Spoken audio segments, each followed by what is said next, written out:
Coughlin Field on the campus of Worcester State University. It is homecoming as the young Lancers take on Western Connecticut. We're back with the opening kickoff right after this. Our founders would have never seen this coming. Spygate? No. Deflategate? No. What then? Benji! Benji knocks down any obstacle that he can get his paws on and tackles every high interest rate that gets in between us and our customers, which is why he made the Bay State Savings Bank team. You're right.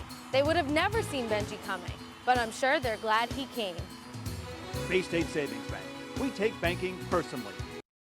I'm District Attorney Joe Early Jr., and I'm proud to partner with Charter Communications with our pledge to help raise awareness that bullying should not be tolerated. From local school students, here's our message. Make the grade. Join the anti-bully crusade. Who wants a bully for a friend?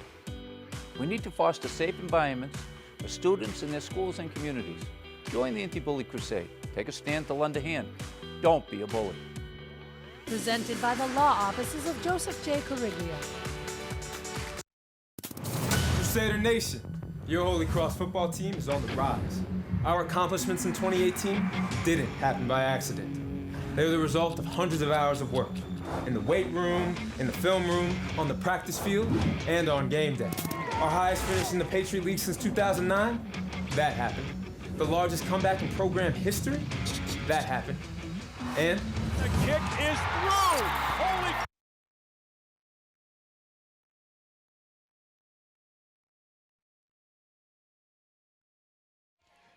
Welcome back, everyone, to Coughlin Stadium on the campus of Worcester State University. Homecoming today, the Worcester State Lancers taking on Western Connecticut. Western Connecticut, one of the top teams in the league, and Brenna Wilson is the other member of our broadcast crew down at field level, and she recently caught up with Coach Brian Cullen. Coach, it's a beautiful day for football. It's homecoming. What do you hope to see from your team today? Well, I'm hoping that they come out here and play the best they can. It's a pretty formidable opponent in WestCon, so we're a pretty young team, but they've been improving each week, so we just want to keep on that leg and give everybody a good show. Thank you. Good luck today. Okay, thank you. All right, thank you to Brenna. Thank you to Coach Cullen. You see Coach Cullen's arm in a sling there. He actually tore his biceps and had to have surgery this week. He had surgery on Wednesday morning, and here he is today on the sideline. So Coach Cullen is still a tough customer. 37th year coaching football here at Worcester State University, and they are celebrating 50 years of Worcester State football all season long, and particularly today with homecoming. So many great players have come through this stadium and this program, and Brian Cullen's fingerprints are all over it. The opening kickoff fielded by the Lancers. Out to the 25. Out over the 25 to the 27-yard line, and that's where we'll get our first look at the Worcester State offense. Very young offense. Young offensive line, and any coach will tell you at any level that it is very difficult to win with young players up front, freshmen and sophomores, because you're talking about, when you talk about guys that are juniors and seniors and have had 4 years of lifting, that, as Coach Cullen said, they got man muscles. And there's your quarterback, Aaron Moses Williams, out of Springfield Central. From the shotgun, Williams to throw. It is complete on first down. A little hitch turning on the sideline. Cam Kurgo, one of the leading receivers for the Worcester State Lancers, has a first down out over the 40 to the 41-yard line.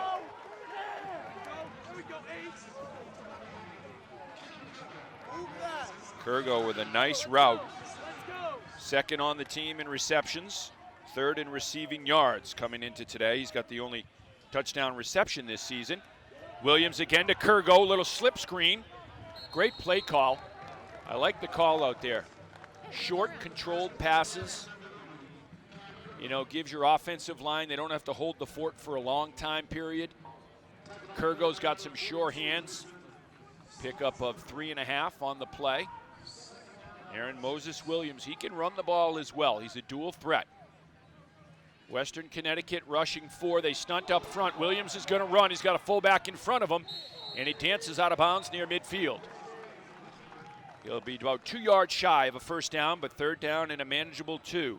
Your offensive line, Amir Young, Nick Kopaz, Drew Diggins, Mike Mahoney, and Josh Pace. Mahoney and Pace, 2 local kids.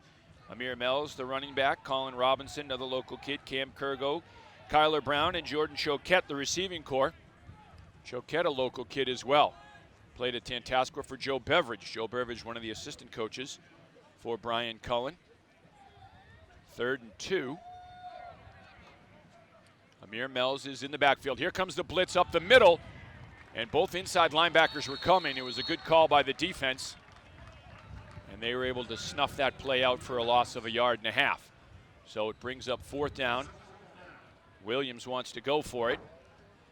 Let's see, Williams can also punt. He did punt a week ago. Not the normal punter, but they do have that option. You could always do a quick kick too, but they'll send the punting unit on. Wall out of Wachusett is the punter. Excellent punter.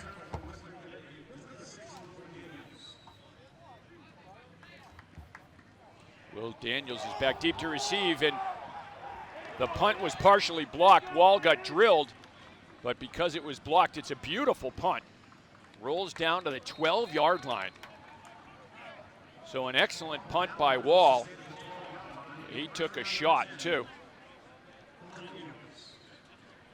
12:43 to play here in the first quarter.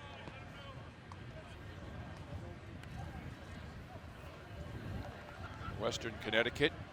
David James, you look at his numbers, 722 yards passing. He is a dangerous quarterback at 6'1" and 210. He can run, he can throw, loves to go deep. Brian Cullen described him as a Cam Newton type. He's a tough, big kid. He'll stand in there, throws a great deep ball. They run it on 1st down, bouncing to the outside, and the Worcester State defense swarming all over it. Nick Ashley, the leading tackler out of St. Peter Marion, was the first man there. Ashley lassos him and throws him to the ground. Look at Nick Ashley filling from his outside linebacker position. It's a great read and a good job by the defensive line to clog things up at the point of attack. They'll be active with this defensive line, slanting them, stunting them, moving them. Straight up rush of 4. Pass to the outside is complete, and a good close on the corner. Donnell Lewis Jr., good job on the outside. And here's your Worcester State defense. Ethan Amarello, freshman. Local kid, Josh Abuisi, freshman. Anthony DeBronte, Nick Ashley, their leading tackler. Danny George, local kid as well. Gus Ramstrom, one of the leaders on this defense as well. Then Eddie Boma, Donnell Lewis Jr., Noah Peterson, and A.J. Byard. So many local kids from colleges around Central Mass. And on 3rd down, it's going to be close where they spot the football. Western Connecticut says they have it, but of course they're going to. Justin Appleby, Norris Gibson, Vincent Semitelli, Christopher Margansky, and Andrew Szymanski. The big boys up front. Anthony Villa II, Will Daniels, Nick Kimball, Chris Pascal, and Devin Smith, the wide receiving corps. And the officials are still conferring on the sideline. Western Connecticut, a balanced attack, but a very potent offense coming into this game. They put up 41 points against Dean. They put up 42 points last week against Bridgewater State. They come in with a 3-0 record. Brenna Wilson, the second member of our broadcast crew, standing by down at field level. Brenna? Yeah, Kev, you talked about that it was the 50th year of Worcester State football. Now, prior to the game, they had a few of the players from the inaugural season out on the field as honorary captains for the coin toss. Now, that first year was back in 1969, and they only played 1 game against Assumption College. Kev. Thank you, Brenna. Yeah, so many players. You took Tony Reno, one of the greats that came through here in the 90s, in the early 90s. Of course, the head coach at Yale University, Sean Oksanish, Dan Hansen, Brian Keats, Scotty Holland. We'll talk about them all. Stevie Hathaway was a phenomenal player here on the defensive line. Russ Watson was an All-American. Scotty Holland was an All-American. Had a tryout with the Giants as a long snapper and a linebacker. And Western Connecticut to throw. They're going deep down the seam, and a nice job to break it up. And now a flag comes in late. And let's see what they call. Looked like a great play by Noah Peterson, the former Millbury star, as he closed from his safety position.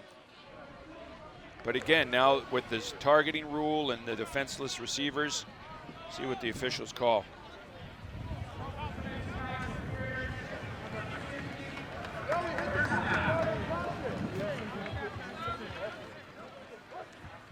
And they're calling pass interference. Love to get another look at that one. Here it is here. No, he touches the football, then he's hit.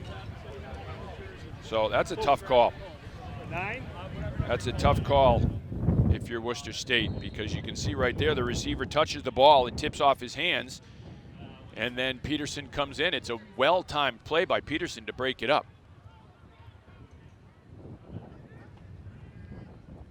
So the Worcester State defense called upon to make a play here. And here comes the blue and gold, as they are all over the quarterback to get that sack. That's a great job. David James from the shotgun. He looks downfield, pumps once, nothing's there, and then here comes the rush. And this is just great pursuit by that front four of Worcester State. They just kept on coming, relentless. And I talked about a couple of the greats. Russ Watson and Stevie Hathaway were two of the best defensive linemen to ever put the helmet on here. Those guys would be proud of that effort. And a quick hitter underneath. It is complete, short of the original line of scrimmage. Worcester State will give that up. Give the short underneath stuff.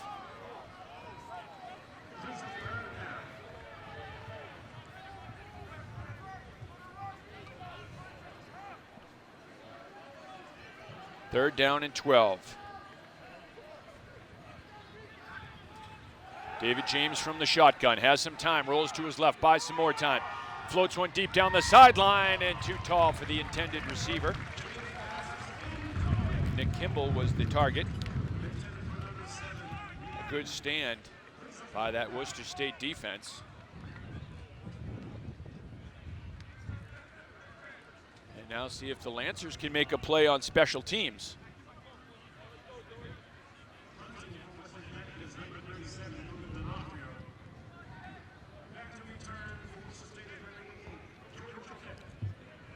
Jordan Choquette, the former Tantascwa star, back to receive the punt.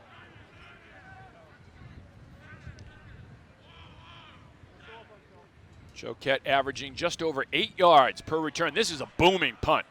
Choquette going back, it hits. Takes a room service hop, he picks it up at the 10, out to the 15. Chopping his way between defenders, takes it all the way out to the 25-yard line. So that is a 16-yard return on the punt from Jordan Choquette. Nice return. And good alertness from Choquette, too, because that ball, he thought it was going to hit. With the trajectory, it was a lower kick. He was going to hit and roll into the end zone, but then when it hit and popped straight up in the air, he alertly grabbed it and headed upfield. Aaron Moses Williams, your sophomore quarterback out of Springfield Central. Sends Choquette in motion to throw on first down. Hit as he throws and over the head of the intended target. That time the rush was coming. Western Connecticut collapsing the pocket.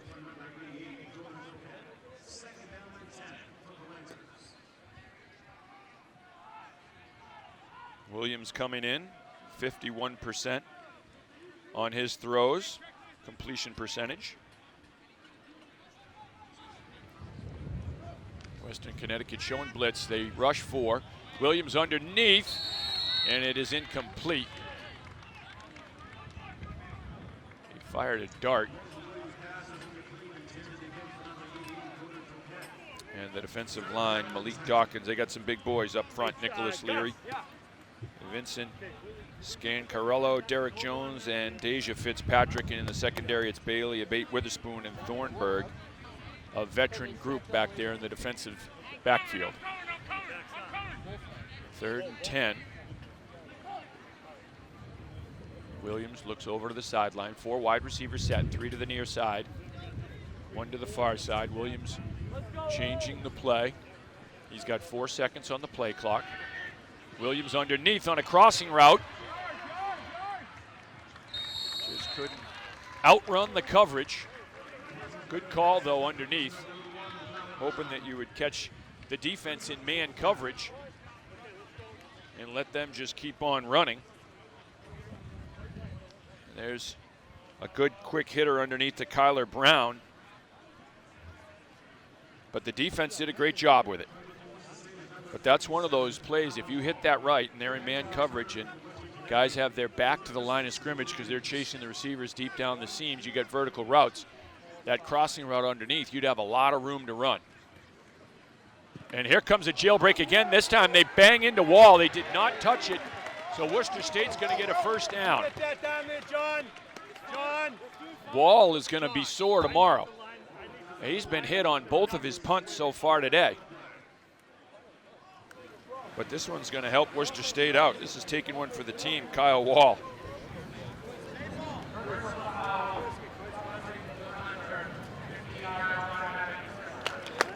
Here's a second look at it. Yeah, he just takes an old school headbutt right there. WWF style.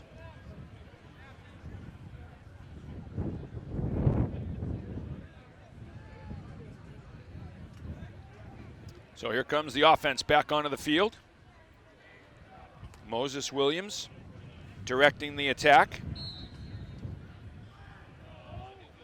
You know, before the start of this season, Coach Cullen had a meeting with everyone. He said, raise your hand if you've started a college football game. Only 2 kids raised their hand. So this is, youth is being served here. But it's one of those things, you may take your licks at times. It's going to be a learning experience because it's a huge jump from the high school level to the college level. Just the speed of the game, the strength of the players, and even just how complex it is.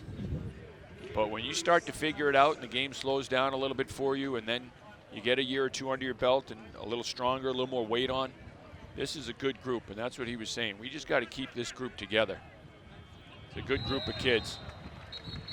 Movement on the left side of the line, so Worcester State will be backed up 5 yards.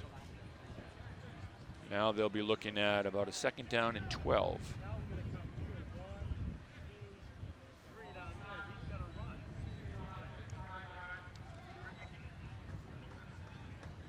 We got guys out there, though. We saw Mike Mahoney was one of the guys we talked about, former Doherty High School standout. Josh Pace, former St. Peter Marian standout. Those are 2 big dudes there.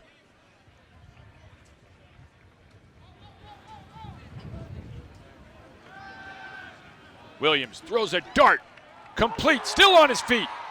First down, slipping tacklers across midfield and into Western Connecticut territory, down to the 41-yard line. What an effort from Cam Kurgo, the freshman from Mashpee, Massachusetts. Just a dart from Williams, but look at this. Kurgo steps through 2 tackles, makes 2 more guys miss, stays on his feet. Yards after catch, they talk about. How about yards after contact on this one? Worcester State throwing, have a man wide open. Foot race down to the 10-yard line. Colin Robinson, the former Algonquin star, the tight end at 6'3" and 230, hauls it in. And the Lancers are on the move. Moses Williams just threw a strike to Robinson, who was running free on the near side. A lot of life, a lot of emotion on that Worcester State sideline right now. Just what the doctor ordered. This is a team in Western Connecticut that came in, one of the top teams in the conference, undefeated. Moses Williams fires to the outside and down to the 5-yard line. That's Jordan Choquette. Choquette, one of the leading receivers on this team. He's 3rd in receptions, but 2nd in receiving yardage. Now it's 2nd down and goal for Worcester State, the clock running, and this is one of those things, too, that you'll take your time. You can see Worcester State just kind of picking their chances. They went with a quick huddle as they hand it up the middle to Wells, Amir Mells, rather. Mells former Natick standout. He bangs it inside the 5, down to the 2. And Western Connecticut player is down on the turf. And now he's up and walking off. It's Derek Jones, a linebacker. Jones goes off under his own power. See if they wind this clock again. One of the things that Worcester State will be mindful of is seeing if they can, get some time off the clock in addition to moving the football. It's kind of a balancing act. Right now, though, they got some momentum on offense. Mells bangs forward. He's close to the goal line, did not get in. Forward progress was close, and then he got pushed backwards, so it's going to be 4th and goal. And we'll see, because Aaron Moses Williams is the field goal kicker. He's 2 for 2 on field goals, 1 for 1 on point afters. This would be a little shorter than a point after, but they're going to go for it on 4th down.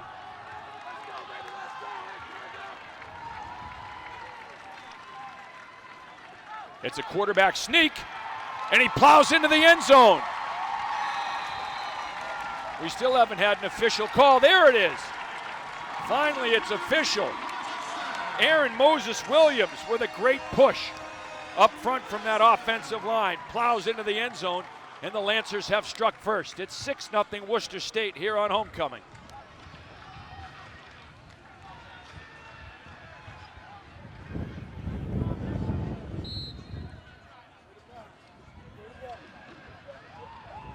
And here's Moses Williams. This is old school football. You score the touchdown, you got to kick the point after. This is like backyard football. Moses Williams up and through. So he's perfect on his field goal attempts and perfect on his point afters this season. And he's perfect this afternoon on his sneak attempts. 1 for 1 with a touchdown. Look at Robinson, number 10. He's all pumped. Great push up front, though, from that offensive line. Some big dudes right there. Nick Kopaz, the guard, 6 feet, 325. He gets a push. There's Moses Williams. Central Mass College football on Charter TV3 is presented by the law offices of Joseph J. Cariglia and Bay State Savings Bank. 5:03 to play here in the first quarter. Worcester State with a 7-0 lead. Brian Cullen, the longtime coach, the godfather of this program, 37th year as the coach of the Worcester State Lancers. We mentioned he tore his biceps. He was trying to open a window in his house, and he said, it popped and it rolled right up. And so he went to the doctor and the surgeon. They said, yeah, you need surgery. You got to do it. And he said, well, I have to be at the game Saturday. So whenever we can do it is fine with me, but I have to be at the game Saturday. So they scheduled it for Wednesday morning of this past week. He went in there. His whole arm was black and blue on Tuesday when I talked to him, and it went well. And here he is on the sideline, toughing it out. His team's off to a great start. The kick hits and fielded down at the 15-yard line. And a big return. Penn Cosentino Jr. with a nice return for Western Connecticut. Brenna, what do you have for us? Yeah, Kev, it's a perfect day today, and it's also homecoming. So earlier before the game, one of the parking lots was closed off. They had live music, they had food, and everyone could hang out and see their friends and family from, years past. Kev? Thank you, Brenna. They did, I think, a very limited or no tailgating. I think that was because of Bobby Lyons. I've been told that that's from one of the alums there. They were worried about Bobby Lyons coming in and tearing the place up. Another former Worcester State football player. Here's a shot to the outside, a first down for Western Connecticut. Bobby Lyons was a great receiver here. Sean Mahoney, the coach at Marlboro High School, was his quarterback. 84, 85, 86. 84, they were the D3 club national champions. 85, they went undefeated. They had John Smith at running back, Scotty Luminello, who helped Jim Pisegna as an assistant at Burncoat. He was one of the linemen. Another completion as Western Connecticut just working those short out routes to the near side. We'll talk about some of the names and the faces here that have played. Tommy Hendrickson, Longtime coach here in Central Mass, Coach St. Peter Marion. He played here. Tony Gannon, the former athletic director and basketball coach at Clinton High School, former assistant football coach at Clinton. He played here. A lot of good guys. With protection, you see the arm strength right there. There was no one home, but David James has a cannon of an arm. Chris Grotzky, another one, the strength coach for the Holy Cross football team there at Syracuse this afternoon. But Chris Grotzky played here. He was an all-league player, defensive lineman, captain. He went on to do an internship with Jeff Oliver and then was the head strength coach at Assumption College. Now is the head strength coach of the football program and the golf program over at Holy Cross. The strength coach has become such a big part of the team in football. You talk to folks around football teams, college football, and they'll say it's the head coach is number one, the strength coach is number two in importance. That's just how important these guys are. And Worcester State's had a lot of players that went on to become strength coaches here. You know, Chris Grotzky, one of them, but Jack Sprague, Jeremy Frisch, Jack Sprague, Hudson kid played here. He interned with Jeff Oliver, and he was at he's at FIU as the strength coach for the basketball team. Danelle Boucher at the Citadel as an assistant athletic director and a strength coach. Frank Nash has his own place on Brook Street. Former Burncoat standout Frank Nash. He's got his own strength and conditioning place. I think it's called Strength or Power. The corner of Higgins and Brook Street. That play, nice play by the defense to break it up. Jeremy Frisch has got achieved performance in Hudson. Teddy Perlak. He was at Delaware as an assistant AD and strength coach. These are all guys that played football here. Love being a part of it and love getting into strength and conditioning, and did it here. And that's one of the things you'll see. You'll see more and more colleges get into it. I'm sure you'll see some stuff here, but there's 3 guys on the team right now that did intern programs at Nichols College this summer on this Worcester State team for strength and conditioning, and they help out a ton in the weight room here with the present team, with their teammates.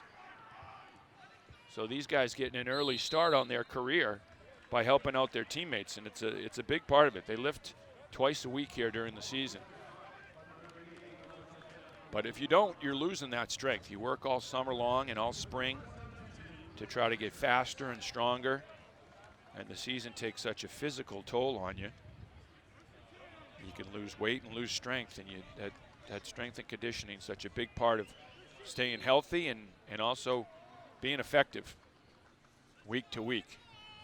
Worcester State with a 7-0 lead, 3:49 remaining in the first quarter. They hand it off on first down. They've been predominantly throwing the football, but that time handed it off to Alex Childs.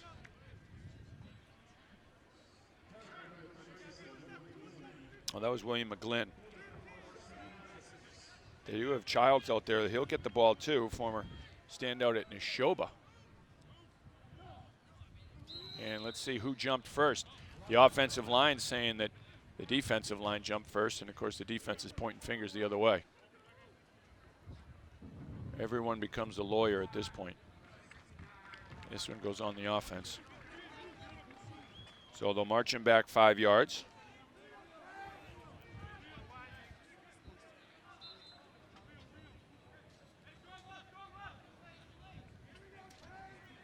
Aaron Moses Williams looking over at the sideline to get the play.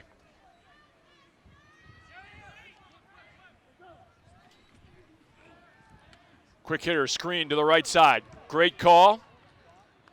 Choquette picks up the 5 that they lost, plus some. Choquette with a nice pickup. Punt ready, punt ready. It'll be 3rd down. Call it a long 4. But an 11-yard pickup there. That's a good pickup. Choquette on those slip screens. Let's see, there doesn't seem to be a safety here. You look like you got a lot of man coverage here. Empty defensive backfield on 3rd and short. If you want to take a shot deep, now's the time. Williams flushed out of the pocket. He tucks it and runs, and he's got the first down. Great job by Moses Williams. The pressure was coming. He has to step up in the pocket, and he just tucks it and makes a great decision because he decides early on, I'm running the football. He's not hesitant. He just tucks it, goes straight north and south, picks up the first down.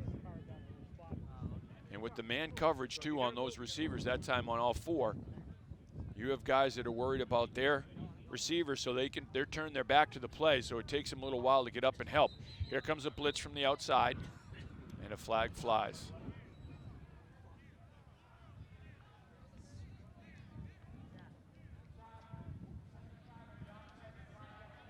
False start on the offense. So it'll be a 5-yard penalty. Clock continues to run. Under 2 minutes to play now in the first. Moses Williams hands it off. It's McGlynn. McGlynn, the sophomore out of Thompson, Connecticut, 5'10", and a 195. Came into the game as the second leading rusher for Worcester State. Had only touched the ball 14 times through 3 games on the ground, 33 yards. McGlynn does have a rushing touchdown, though. 4 wide receiver set. Moses Williams looks to his left, has some time, goes deep, and incomplete. He was looking for the tight end, Robinson. Robinson running a post corner route. Just a little too far for the big tight end, Colin Robinson, who had a great career at Algonquin.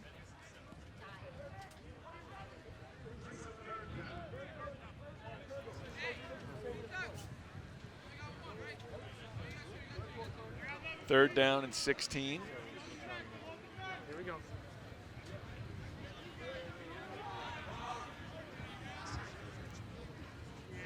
Western Connecticut showing blitz. Now they back off. Williams has time. Dunson underneath. McGlynn dropped by the linebackers at the 20-yard line. And that'll bring on the punting unit. We'll see if Wall is able to get one off here without getting hit. Kyle Wall has been 2 punts. The first one was partially blocked, and he got buried after he got it off. And the second one he got buried, and that one was a roughing the kicker call that gave Worcester State new life, and that's where they went down, drove down the field, and capitalized with 7 points. So here comes Wall. Back to punt. Just a freshman out of Wachusett. Averaging over 37 yards a punt. He's had one down inside the 20 today. This one's a boomer. Fair catch at the 34-yard line. A beautiful punt by the freshman Wall. He's hanging around his own end zone when he kicks that and puts it all the way back to the 34-yard line of Western Connecticut. And that's where we will see the Colonial offense come out. So far, a great job by this Worcester State defense. Because as I mentioned, this is an offense in Western Connecticut that is very, very good and has been very effective this season. Their last 2 games, they have put up 83 total points. They come in 3-0. David James hands it off on first down. Great fill from the linebacker. That's a great read right there. Worcester State coming up. They got their hitting hats on today. The homecoming crowd here with a lot to smile about after 1 quarter. The Lancers leading the Colonials 7-0.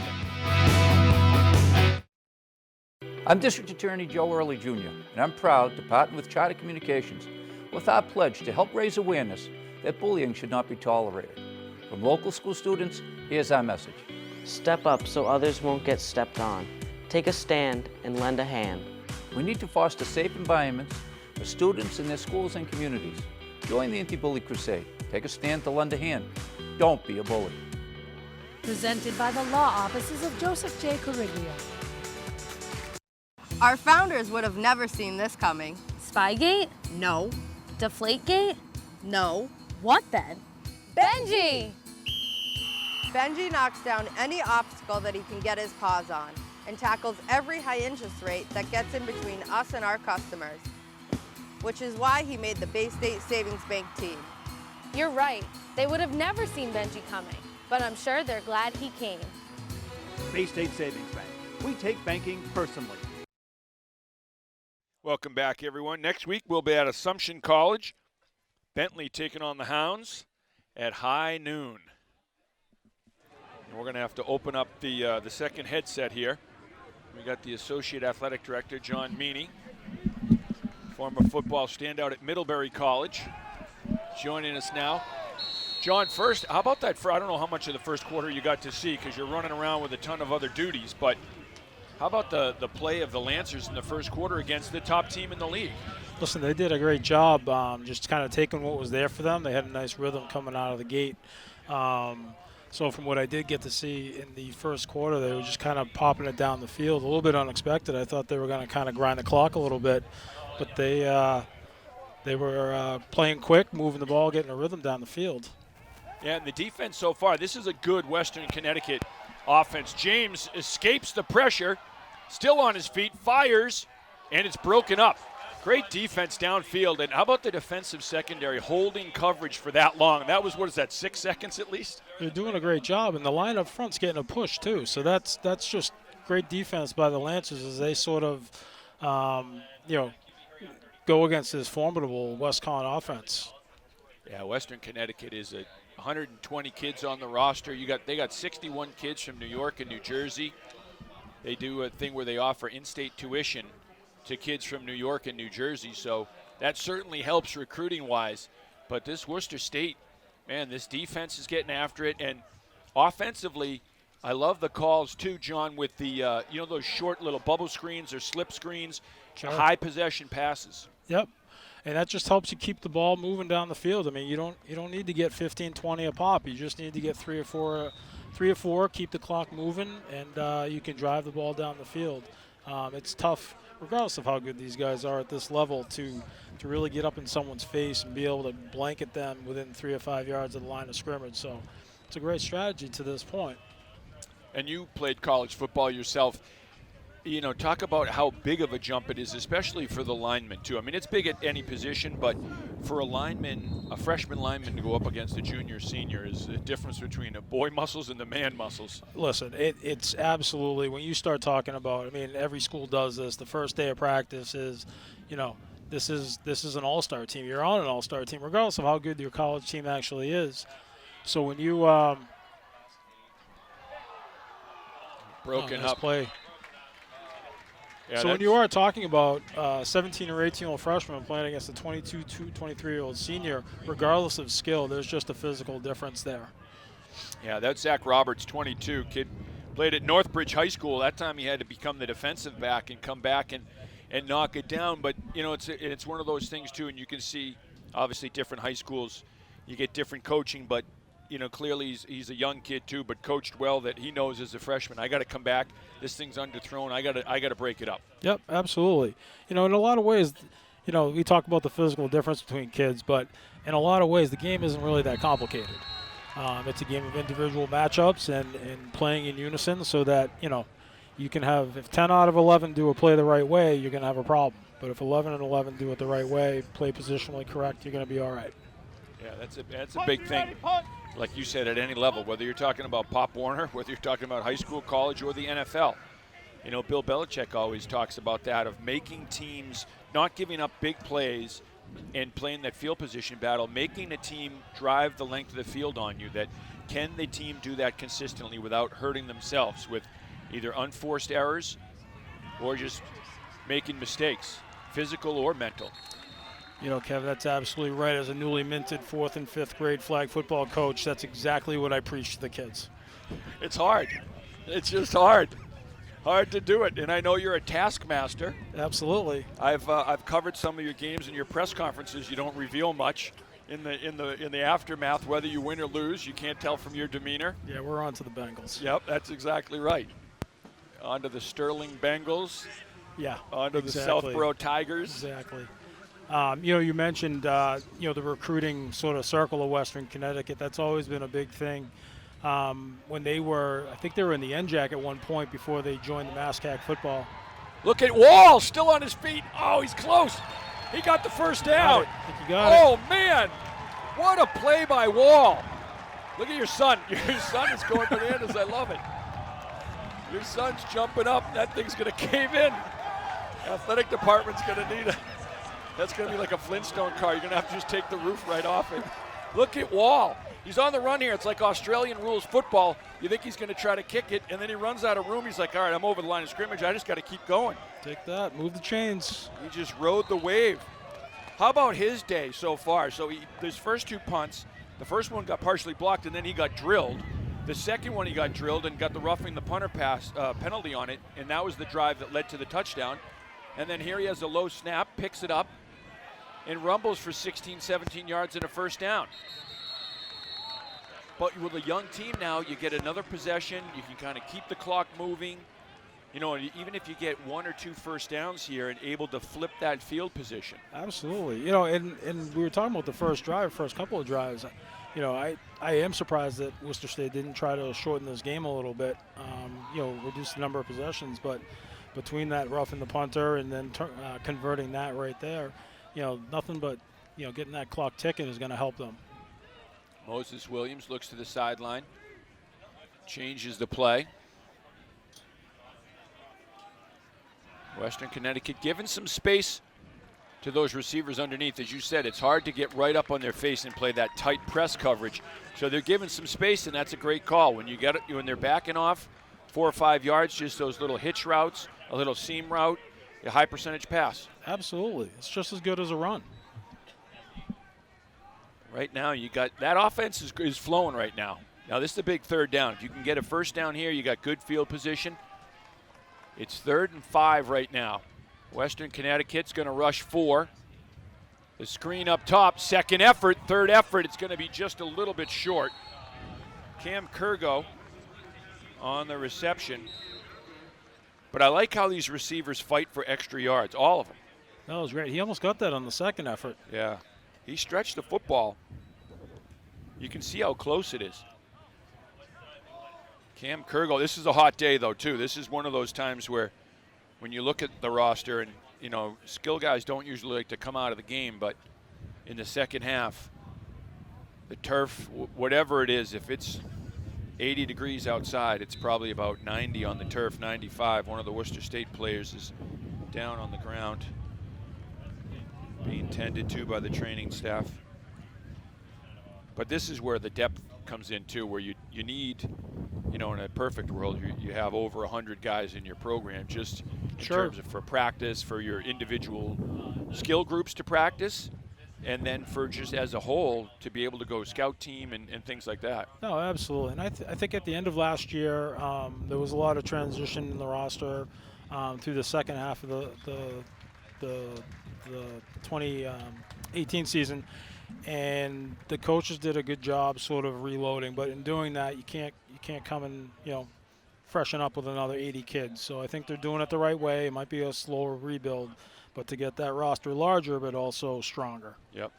And that was Aaron Moses Williams, the quarterback, tended to by the great training staff here, led by Jess Meany.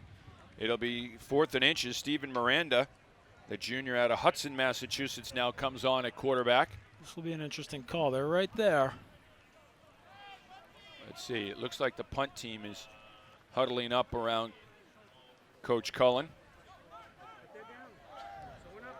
If so, Miranda will not get the snap.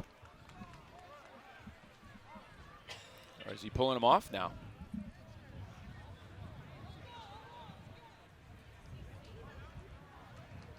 They'll probably have to take a timeout. Clock's not winding. Oh, now he's sending the punting unit on. There he goes. So there goes Kyle Wall. Good things are happening with him on the field. We'll see. That's true. The amazing Kyle Wall. This has been the Kyle Wall show. And look at now Western Connecticut a little late getting back. Wall gets this one off. It's a low line drive. hits and takes a Worcester State bounce inside the 20-yard line. Good job by Wall. Good punt down at the 18. And he's got a lot of pressure coming on his right leg side, too, his strong side. Yeah, I did catch the first one where they got a piece of it. They definitely were coming hard on that side earlier. 10:37 remaining here in the first half of play. 7-0 Worcester State. Well, it's a beautiful day, though, for homecoming as an administrator, putting your administrator's hat on. This is, you do all this planning for homecoming, and to get this kind of day is just perfect. No, it's been amazing. The entire fall has been amazing to this point. The weather's been good. We're, sort of talking about some of the other sort of conditions in the area that we may, at some point have to adapt to, but you cannot complain about this weather. That's a big stick.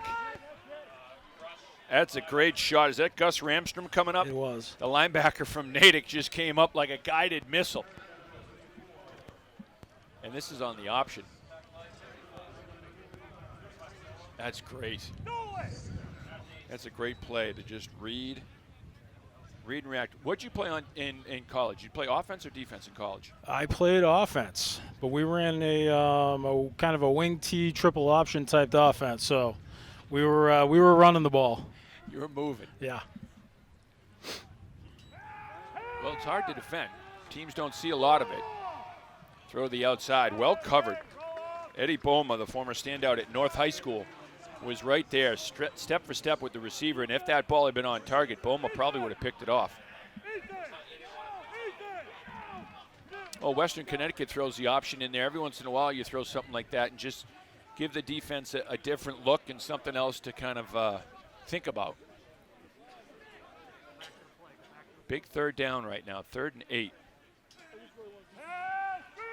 James underneath. Some room and a first down for Western Connecticut. Still on his feet. They're trying to rip the ball out now. So Western Connecticut will move the chains.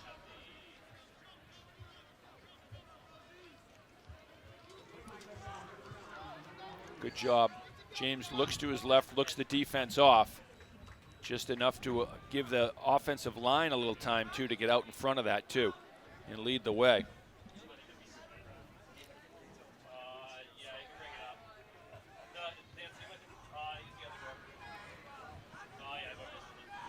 $9:15 remaining in the first half. Toss screen fumble.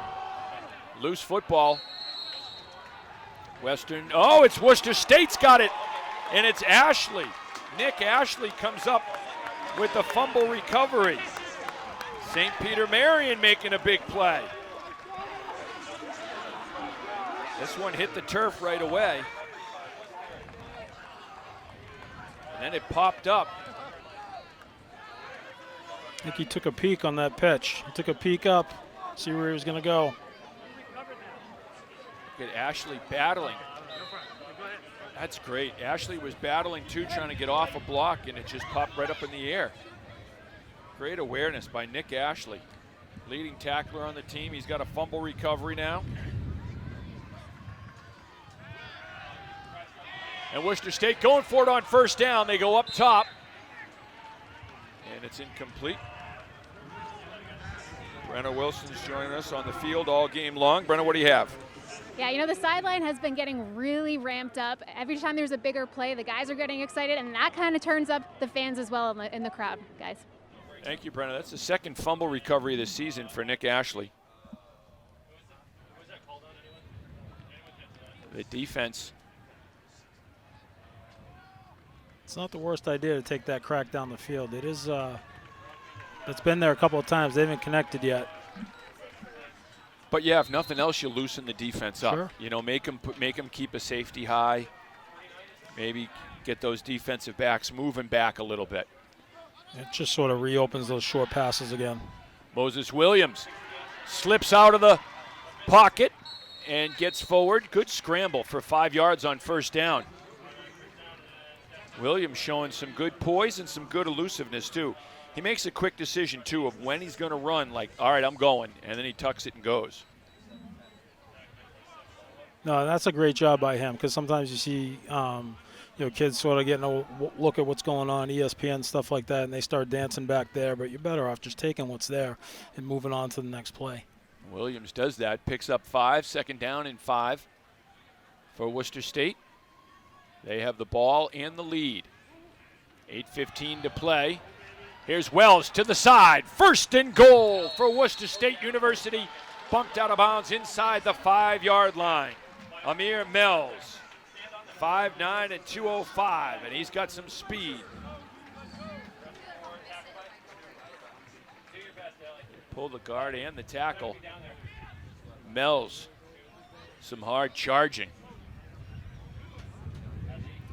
Leading rusher on this squad. Under 8 minutes to play. And this is when, Worcester State can kind of take their time a little bit. Let that play clock wind down. Give your defense a rest. You're knocking on the door. Mells. Mells has a seam. Nice job. Mells to the end zone for the touchdown. Worcester State has struck again. 13-0 Lancers. Power football. What a huge drive. This is a great start. It really changes the complexion of this game, is giving them a little bit of a cushion. Now they can withstand a little bit in terms of, if they make some mistakes or WestCon starts getting it going a little bit, and they can get into the locker room for halftime. Aaron Moses Williams on for the point after. It's up and good.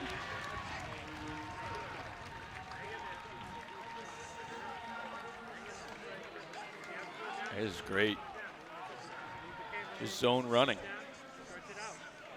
That was a nice job with the line, pushing WestCon where they were already going to just make those gaps even bigger. It's a great play call, because WestCon opened up those gaps for them. Huge run. I love Mel spiking it too. Now I saw that initially, I thought, he may get a flag for that. But they let it go for just some good enthusiasm. When he got in the end zone, that was an old school spike, just I'm pumped, boom. Slammed it down. I think it's the 90-degree rule. If you don't bring it above 90 degrees, you're good. You're okay. Oh, that's outstanding. What a great start. You can't overestimate just how big this start is. And what a big upset we have here in the making. Still a lot of football to play, but still. You're talking about the top team in the MASCAC in Western Connecticut coming in 3-0. Worcester State with a 14-0 lead here on homecoming. And I think that's going to be the challenge for the Lancers and the Lancer coaching staff in terms of, as we start, going through this possession and the rest of the game, is WestCon able to get it together? You're going to hear from them at some point. There's a flag. I think it's going to be a hold. Number 40 on Worcester State was held. He was held by 32. He was one of the outside guys who was trying to keep contained, and he couldn't. It'll be a spot foul at around the 40. It would happen around the 40-yard line.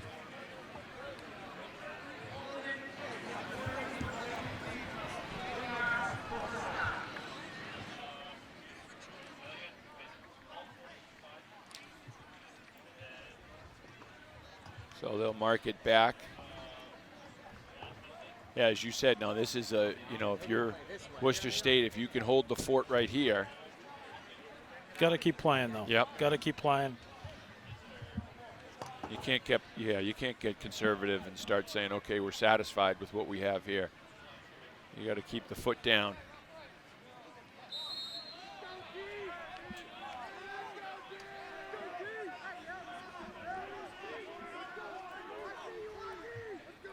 This Western Connecticut offense can score points in a hurry. Now they go to the ground on first down. Get 6 yards on first down.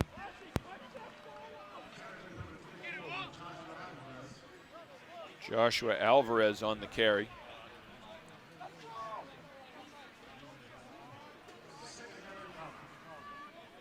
Alvarez coming into the game, just 6 carries for 27 yards.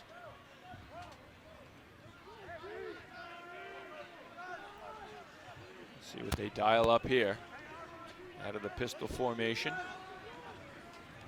James floats it out to the fullback. The fullback's got a first down and more. Well-designed play, well executed. Justin Witherspoon on the reception. Nice play call compared to the defense that was dialed up, letting them go in, just popping that running back out for that little screen pass. As now Western Connecticut moves the chains. The Colonials have moved the ball a little bit here in the first half, but they have not had any points to show for their efforts. The run pass option, skipped out to the side. Good job by the Lancers defense. The defensive backs getting out there. They did a nice job defeating that block on the corner.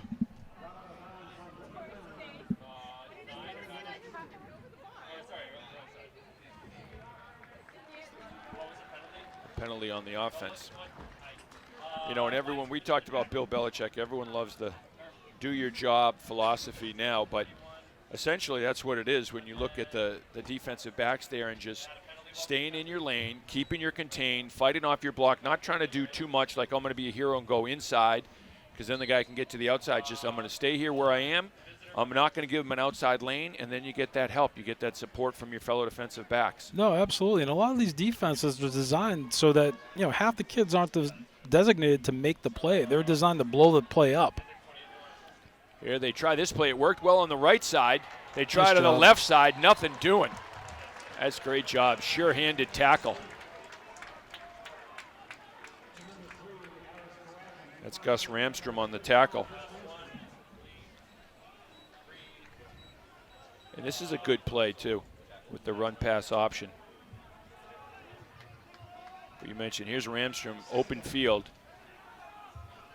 That's a big fullback, too. But that new tackling, too, technique, the head up, wrap them up. You see a lot of the kids now coming in with that already ingrained. They're not trying to change the kids anymore. Yeah, that was it. That was a perfect example of it right there. Western Connecticut just trying to get back to the original line of scrimmage now to get a manageable third down, but stopped well short of that. It'll bring up 3rd down and 14.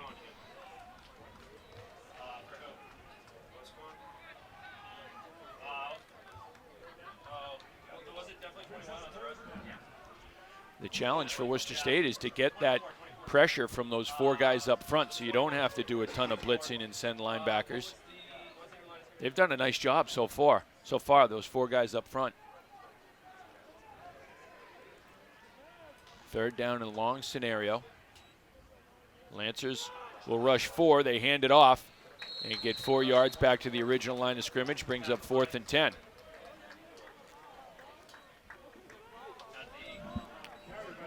The D-line did a nice job filling the gaps on that one.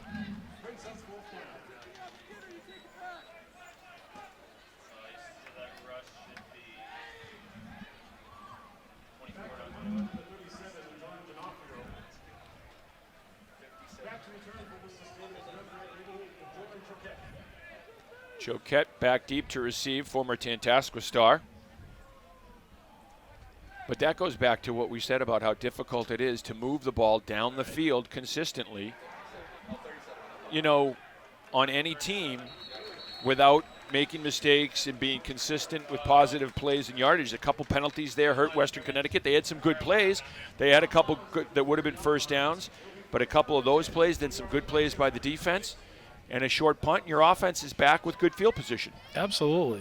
I mean, when you look at most of the teams across the league, in most cases, you know, the ones are pretty similar on both sides of the ball. Usually what ends up happening in games like this or in the league like this is once you get into the 2s and potentially 3s, that's where the big gap on these teams occurs with roster sizes and skill sets, and like WestCon being in North Jersey and all that sort of stuff.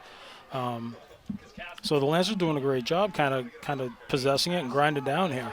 Moses Williams complete close to the sticks. That's a great throw. Kyler Brown on the receiving end, 6 feet, 175 pounds out of Chelmsford. You know, Worcester State's got a good receiving core, tall receivers too. Kurgo's 6'1", Brown's 6 feet.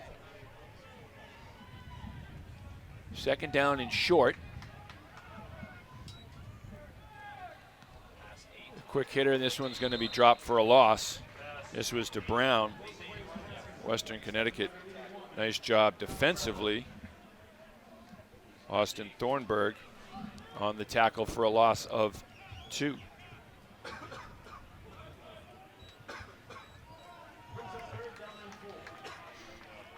Third and 4 now. Under 3 minutes to play in the half.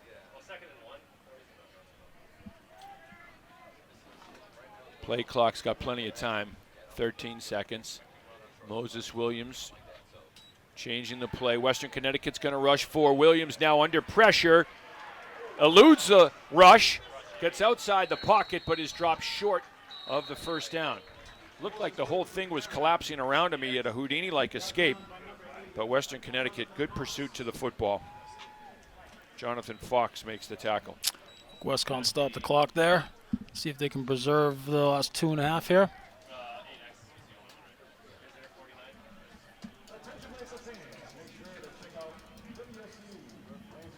.226 to play in the first half. Worcester State on homecoming day, celebrating the 50 years of Lancer football. And the Worcester State football team with a 14-0 lead over Western Connecticut. Team coming in as the top team in the league, off to a great start, 3-0. But Brian Cullen's Chargers have been playing well, playing some great football here. Brian Cullen, an alum of this football program, not just a coach here for 37 years, but he played here at Worcester State. He's part of the 50-year history. Jim Pisegna, one of his assistant coaches, a great guy. He played here as well. There's Coach Cullen with the sling. He's playing hurt today. He absolutely is. His son, Casey Cullen, played here.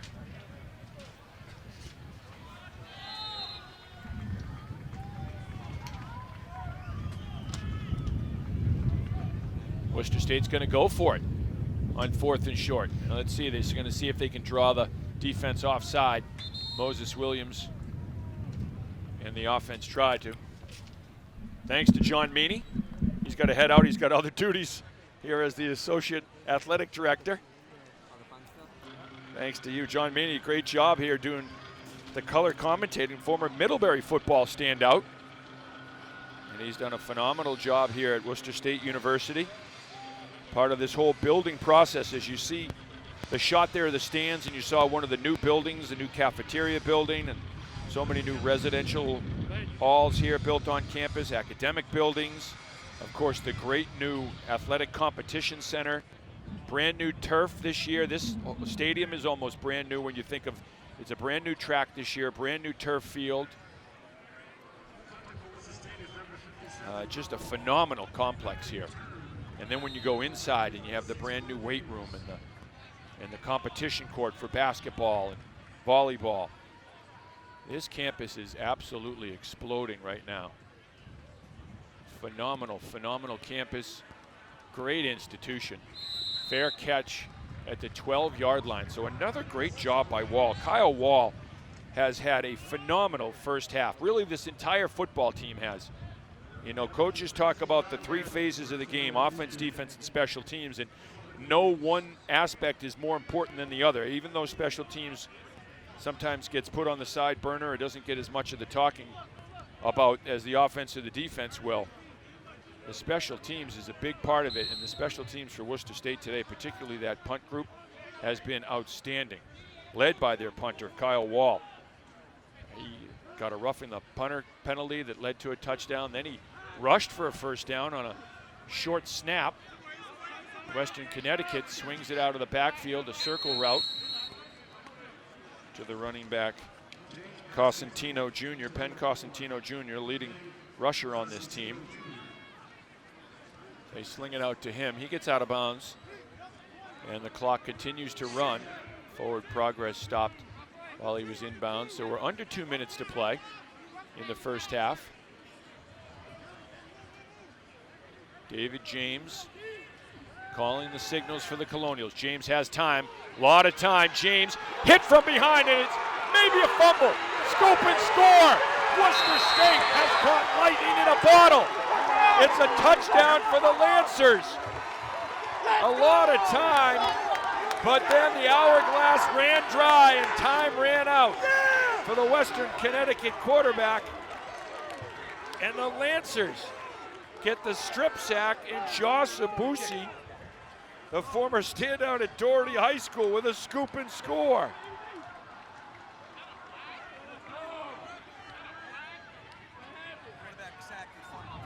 Oh, man. This is great. What a testament to just the perseverance of this D-line. James had time, a lot of time, and this doesn't work without that defensive backfield holding their coverage. Moses Williams puts the point after through. He raises his arms up to this homecoming crowd. There's Abusi. Let's see, here they keep coming. Yeah. Abusi is the one who strips it and recovers it for the touchdown. What a play. Just keeps on coming. That is outstanding. So you got a forced fumble, a fumble recovery, and a touchdown, all on one play. That is just outstanding. But again, look at the defensive backfield and those linebackers holding the coverage for a long time. That doesn't happen without the great coverage downfield. And without those guys, too, on the D-line, just pinning their ears back and continuing to fight and continuing to battle. They just battled and battled. That's a great job.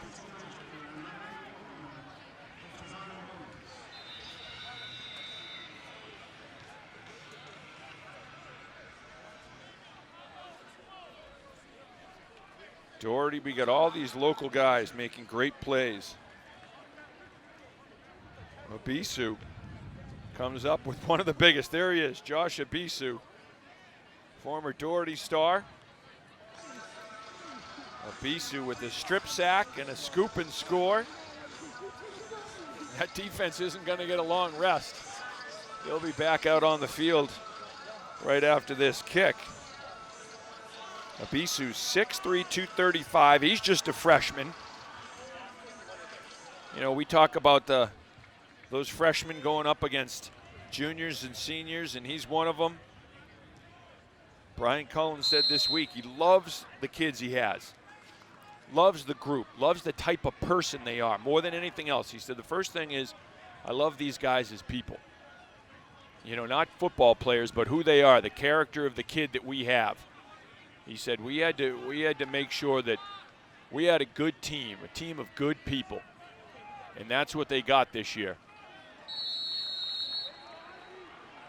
And these kids are making plays. They may be gentlemen off the field. They are playing nasty on the field. 1:26 to play in the first half. Offense, defense, special teams. Well, everyone's been contributing in this win. Or win, I might have jumped the gun there, but in this game.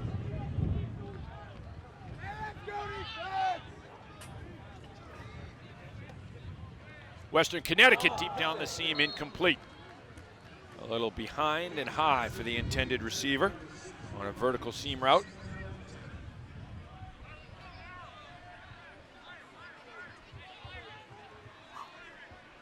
So James will look to the sideline as the clock stops with 1:21 to play.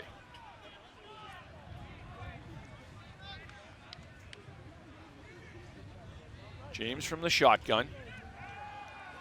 James rolls to his left. The defense was coming. Gets it underneath. Couple missed tackles, and now across midfield into Worcester State territory. Jazari Mullins gets the first down, but it's the initial right when he has the catch right there.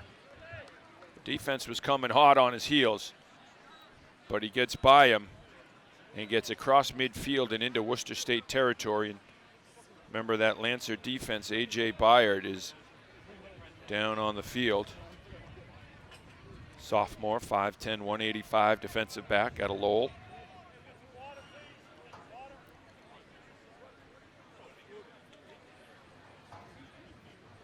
He's being looked at by the training staff. He's going to get up now, so that's good news for Worcester State.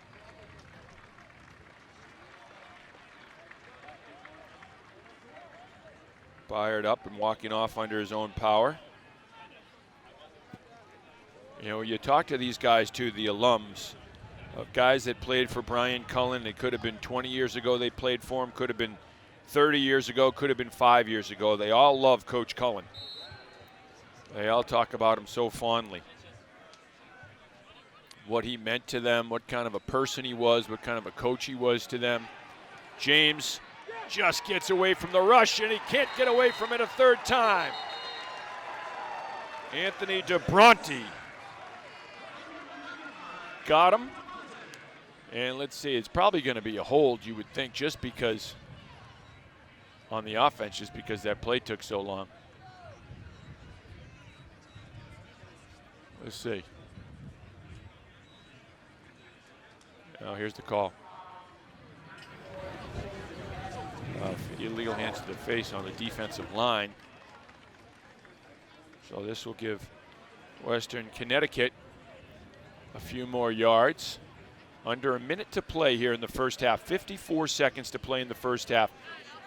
This is a big series right now. Worcester State with a 21-0 lead. You got 54 seconds. 54 seconds. Western Connecticut's going to get the ball to start the second half. So you really want to hold the fort right here.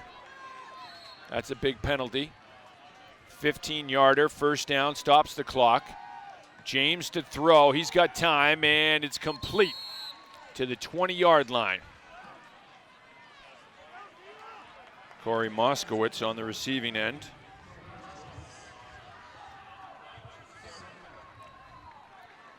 .30 seconds. James again has time. He's looking end zone. A lot of time. Still has it. Now he's going to the back of the end zone. Has a man. He caught it. Did he stay in bounds? Yes, he did for the touchdown. And you can credit the offensive line with that touchdown because they just gave James all day to throw. Great work by that Western Connecticut offensive line. And credit the quarterback, James, because he did not panic. He just hung in there. You know, a lot of times quarterbacks have that internal clock, 3 seconds or so, and you got to get rid of it because you know even if you don't see the rush that it's coming. But James just hung in there, stayed with it. Bought himself a little more time, stepped up and delivered a beautiful ball to the back corner of the end zone for the touchdown.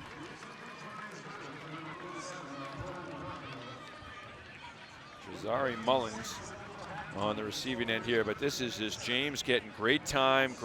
He's still looking. Look where his eyes are. His head's going downfield. He's looking the whole time. Where are my guys? And his receiver able to find that corner of the end zone, Mullins. And James hits him with a strike. But look at this. He's looking. Nothing there.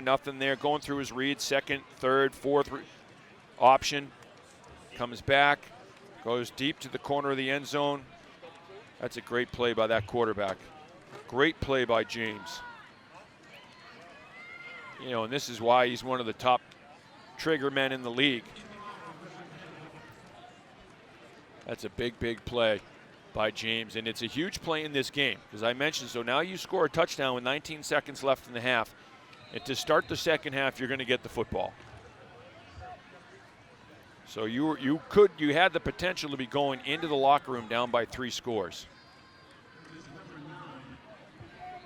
Now you have the potential, and again, it's just potential right now. But if you march down and score on the opening drive of the second half, it's a one touchdown game. Here comes Worcester State down the sideline, a beautiful return. Nice job by Cam Kurgo. Kurgo's done a nice job all season on his kickoff returns. Kurgo, just a freshman, 6'1", 165. But he's a kid too. You see a kid with a frame like that, you say in 3 years or 2 years, what is he going to be? 15, add another 15 pounds, another 20 pounds, something like that to him, and he's going to be a real tough receiver to contend with. He's 6'1" rather, and you get him to 200 pounds. He's going to be a tough guy to contend with. Both on the return game and as a receiver. The first half comes to a close. Worcester State walks off with the lead. So far, a happy homecoming for the Lancers as they lead Western Connecticut 21-7. Worcester State doing a great job offensively, defensively, special teams. They had a first a fumble recovery, but then they had the big one was the strip sack. Abisu, the kid out of Doherty High School, takes it for a scoop and score. Brenna's now downstairs with Brian Cullen. Brenna? Coach, offense, defense, special teams all playing a big part in the first half. What do you hope to see in the second half to keep this going? Well, hopefully a continuation of it. You know, we get some nice breaks there in the first half, so we just got to be playing really tough on defense and keep moving the chains on offense. Thank you. Good luck. Okay. All right, thank you to Brenna. Thank you to Coach Cullen. We're at the half, celebrating homecoming and 50 years of Worcester State football, and the Lancers in front of Western Connecticut, 21-0. We'll take a break and be back with our halftime activities right after this.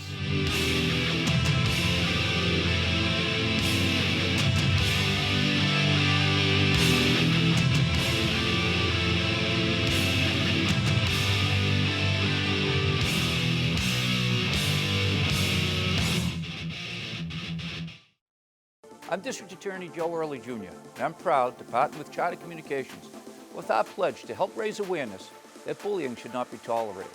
From local school students, here's our message. Take a stand. Lend a hand. It isn't big to make others feel small. We need to foster safe environments for students in their schools and communities. Join the Anti-Bully Crusade. Take a stand to lend a hand. Don't be a bully. Presented by the law offices of Joseph J. Coriglia. Our founders would have never seen this coming. Spygate? No. Deflategate? No. What then? Benji! Benji knocks down any obstacle that he can get his paws on and tackles every high interest rate that gets in between us and our customers, which is why he made the Bay State Savings Bank team. You're right. They would have never seen Benji coming, but I'm sure they're glad he came. Bay State Savings Bank. We take banking personally. Sullivan Group is an insurance and risk management services firm based in Worcester for over 60 years. Our company values? Our family values. Committed to our clients and finding them the best solutions. Committed to being independent. Committed to our community. We live here, we work here, we volunteer here. The Sullivan Insurance Group. Committed to excellence.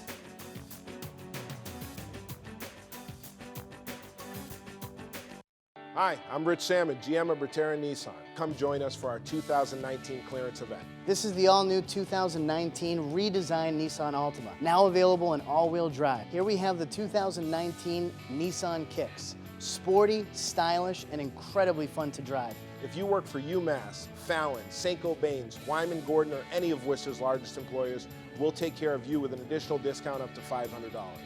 Bertera Nissan, Route 20, Auburn, Massachusetts. Kevin, meet your father. Kevin. Kevin. Kevin. Kevin. Kevin. Kevin. Kevin. Kevin. Trusted advice for life. Kevin, how's your mom? Thank you. Life well planned. See what a Raymond James financial advisor can do for you. Bison Pride is the feeling that you get when you're with all of your Nichols friends and you're rooting for your team and your school and your community. Even though we are a smaller school, you feel the big school vibe here. Providing our customers with the highest level of quality, service, and value. Pucci's Fine Jewelry, 205 West Boylston Street in West Boylston. Local news from Central Massachusetts for Central Massachusetts. A new study looks at the prices of commuter rail fares in cities like Worcester. Area schools are taking extra precautions as several communities raise the EEE threat level to critical. Police say they are still receiving reports of drivers speeding in the same area of the crash. Reporters in the field. And an in-depth local forecast. Worcester News Tonight on Charter TV3. Very easily go down and score, and then it's Almost that first half goes out the window. Connecticut 21-7. I'm joined by the school president, Barry Maloney. Thank you for joining us. Thank you for asking me. So it's homecoming today. Beautiful weather. When you're going into the whole planning process of putting together a homecoming, and you look at what you're getting today, does that kind of help things? Absolutely. We've got great weather. We've got great crowds. Today also was Family Day on campus, so we were welcoming back parents who have just dropped their son or daughter off at Worcester State about a month ago. And it's a very festive day. We've got alums back on campus. We've got an event tonight with our Alana alums. We had our Distinguished Alum event last night. It's been a great weekend thus far. And of course, the weather helps. Yeah, always helps. And it's also the 50th year for Worcester State football, and there's a lot going into that today as well. You're bringing back the inaugural team that was here, and we were just talking beforehand about this tent behind us where everyone kind of hang. What does it mean that you're able to bring these guys back to campus? Well, we want to show our alums, whether they're football alums or any alum coming back today, how successful we are, how things have changed for the better. And certainly the guys that are here representing the football program are the pillars, the foundation of our program today. And we want to say thank you to them and welcome them back, and welcome back often. It's a great time to have them back on campus. These are very successful men now, and they're doing great things in their professional world. They're leaders in the community. It's great to have them back on campus, and great to have them here with our students as well. Yeah, and Worcester State has always been involved in the community, whether it's hosting events where high schoolers can come, or allowing athletic teams to use your fields as well. How important is it to be involved in the community? Well, I do think it's part of our mission as a public university here in the city and in the region. I believe that we are here to help work with our community and improve our community and give access to higher education for students and families who don't normally get access. So when a high school team comes and competes on our fields, we may not get that student athlete to come to Worcester State, but we may get their brother or sister. But at least what we've done is expose that family to the good things that are going on here. So there's an admission slant, but also certainly a community service slant as well. Yeah, there's a lot of schools in the area as well, and a lot of local kids do choose to come to Worcester State. How important is it to try to get those local kids, recruit those local kids here? 85% of our students come from central Massachusetts, primarily Middlesex and Worcester County. We've seen increased numbers of students coming from the Worcester Public Schools. It's very vital. It's very important. We're in a time right now, all higher ed is in a time period right now where we're faced with some challenging demographics. The 18 to 22-year-old cohort is shrinking. There's just not as many of them. So we need to do whatever we can do to continue to show what we're doing in a positive way and show that we are absolutely a good alternative for students in this region. And the majority of our students still commute, and so they're able to come to get a college education for approximately $10,000 a year, which also makes us a really enticing opportunity. Right, definitely. Now, one of the things that obviously helps that is a lot of the new buildings that you have on campus. One of them being the Wellness Center, which helps bring in new student athletes, but also the residence halls and everything. How, going into that process of thinking ahead of what the school needs, what do you kind of look for? Well, we went through with both those capital projects, our Sheehan Hall, Residence Hall Dining Room, which opened in 2014, and the Wellness Center, which opened in 2016. Yes, they were replacing old, outdated buildings, but they really went into, the planning that went into it was really about retention. And we know that more students want to live on our campus. We didn't have enough beds to support that, so we had to build out some more beds. Our athletic facilities were dated, to say the least, and we recognized that we needed to support our varsity athletes, but we also have a growing student population that's very interested in just general wellness. And again, we didn't have facilities to support those students as well. And if you don't, yes, we always had good academic programs, but students do look at the whole package, and these buildings are a part of that puzzle. Today, homecoming, you were able to have a lot of teams practice. They're playing on this field. What does that mean they were able to showcase multiple sports in one day? We're proud of the 19 varsity programs that we have, both men's and women's. It's a very robust offering, and it is part of the collegiate experience for many of our students. Our student athletes do outstanding in the classroom. Our student athletes overall do better than the overall student population here academically. And I do believe that, again, many students are looking for that opportunity where they can get a great education, but also continue playing from high school and club sports. So it's really important for Worcester State to make sure that we have offerings for both men and women. And I'm very proud of AD Mike Mudd and his team and what they've done to professionalize the offerings. We sit here today on our newly resurfaced athletic field, and we really work hard to make sure that our student athlete experience is not only on the field, but they're getting great support off the field, academic, team support, travel support as well. Now, you've been a member of many councils throughout your tenure as president. One of the things that you were part of was NCAA Women in Sports. How important is it to increase the opportunities and support of women's sports? Absolutely. First and foremost, I'm a dad of 2 daughters, and both play sports. One plays soccer and one plays collegiate field hockey. And so as a dad, I want those opportunities, those leadership opportunities to happen for my 2 children, and I certainly want to create those opportunities for the women here. And it was a great experience being on the NCAA Women's Committee, because I learned a lot about what goes into the thinking and what some of the challenges facing women's athletics across the country. And I know one of the focuses is to try to get more women into the coaching, into the leadership ranks in the profession of athletics. Role modeling is something that we talk about on campus quite a bit, whether it be in the classroom or outside the classroom, and certainly on the sidelines. We want to make sure that our women's teams are led, or at least we have the opportunity for women to lead those teams, because I think that the experience that those women athletes have will be improved. Now, where does your daughter play? My daughter plays at Clark, and we're proud of her. She had a game today, so I was sharing time between the homecoming here today and driving down. They had a home game today. They won.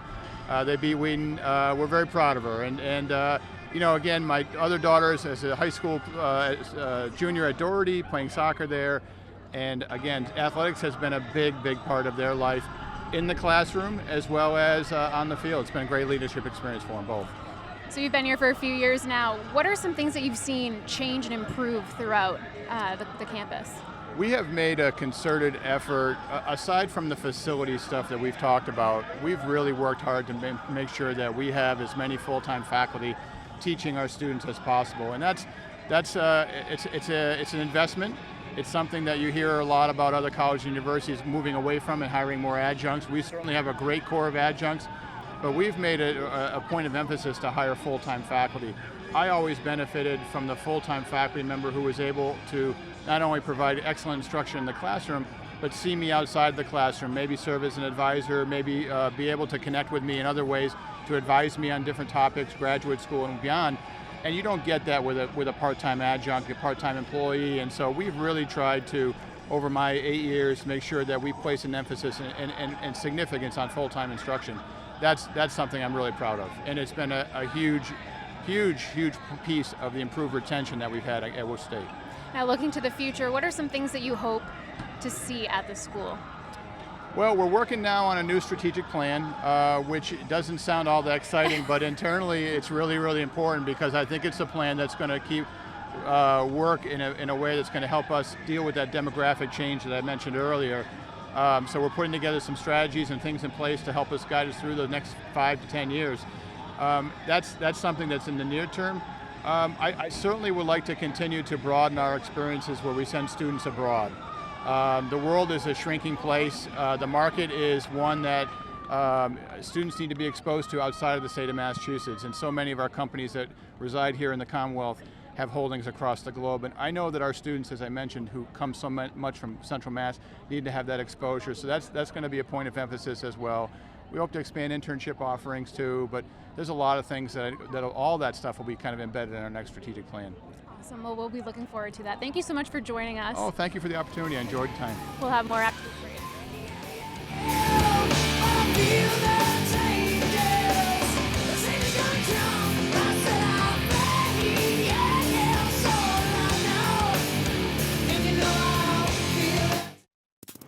Crusader Nation, your Holy Cross football team is on the rise. Our accomplishments in 2018 didn't happen by accident. They were the result of hundreds of hours of work in the weight room, in the film room, on the practice field, and on game day. Our highest finish in the Patriot League since 2009? That happened. The largest comeback in program history? That happened. And the kick is through! Holy Cross with a walk-off win! Yeah, that definitely happened. Our winning streak to end the season continued well into December. as we lock down the top recruiting class in the Patriot League and one of the best in the nation. So yeah, a lot happened in 2018. Now come see what happens next.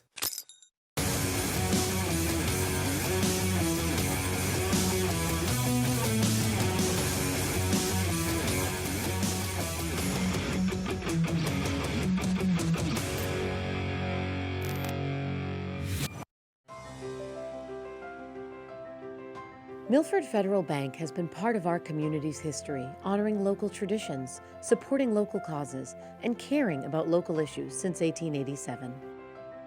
While many community banks have come and gone through the years, we're still here, committed to our loyal customers and the communities we serve.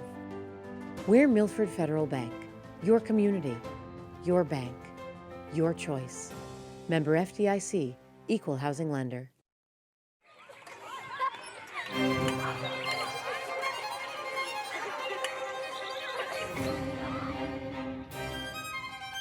So the next step for you guys is to start taking circumferences.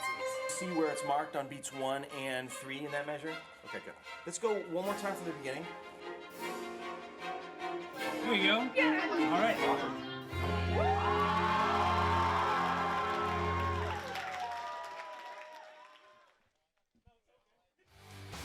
And welcome back, everyone. We are at the half. 21-7, Worcester State in front, celebrating 50 years of Worcester State football, and the Lancers came out with their hitting hats on.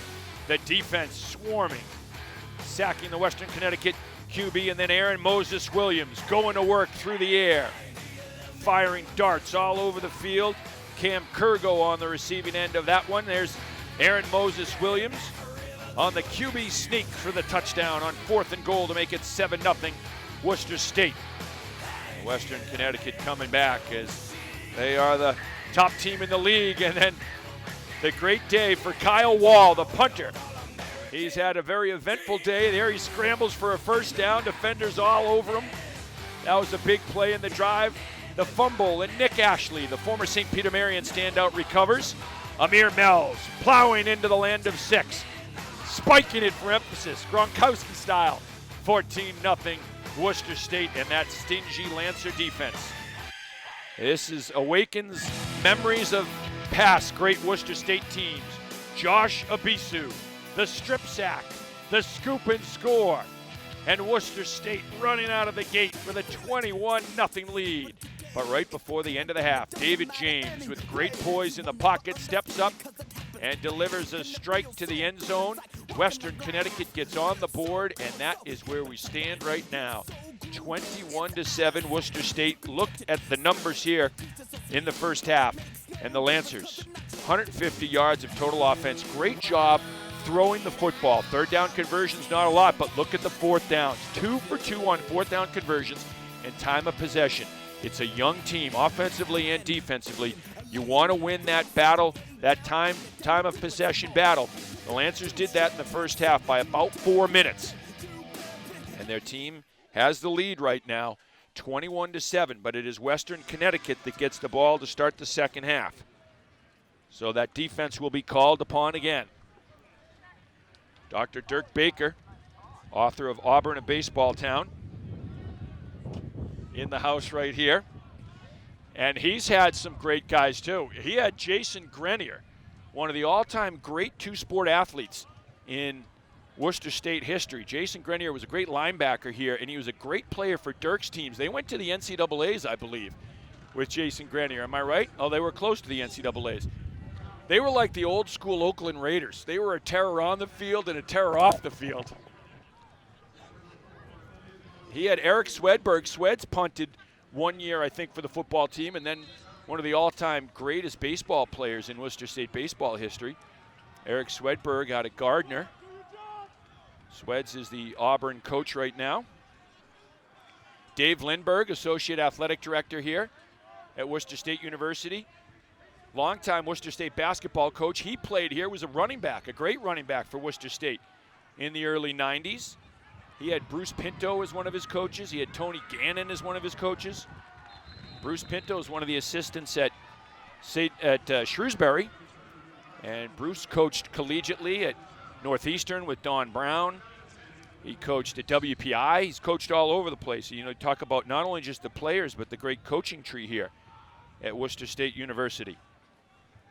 And the special teams for the Lancers, they had a great first half. That's Alex Childs, the former Neshoba standout who made that tackle. Freshman. And again, we're calling a lot of freshmen right now.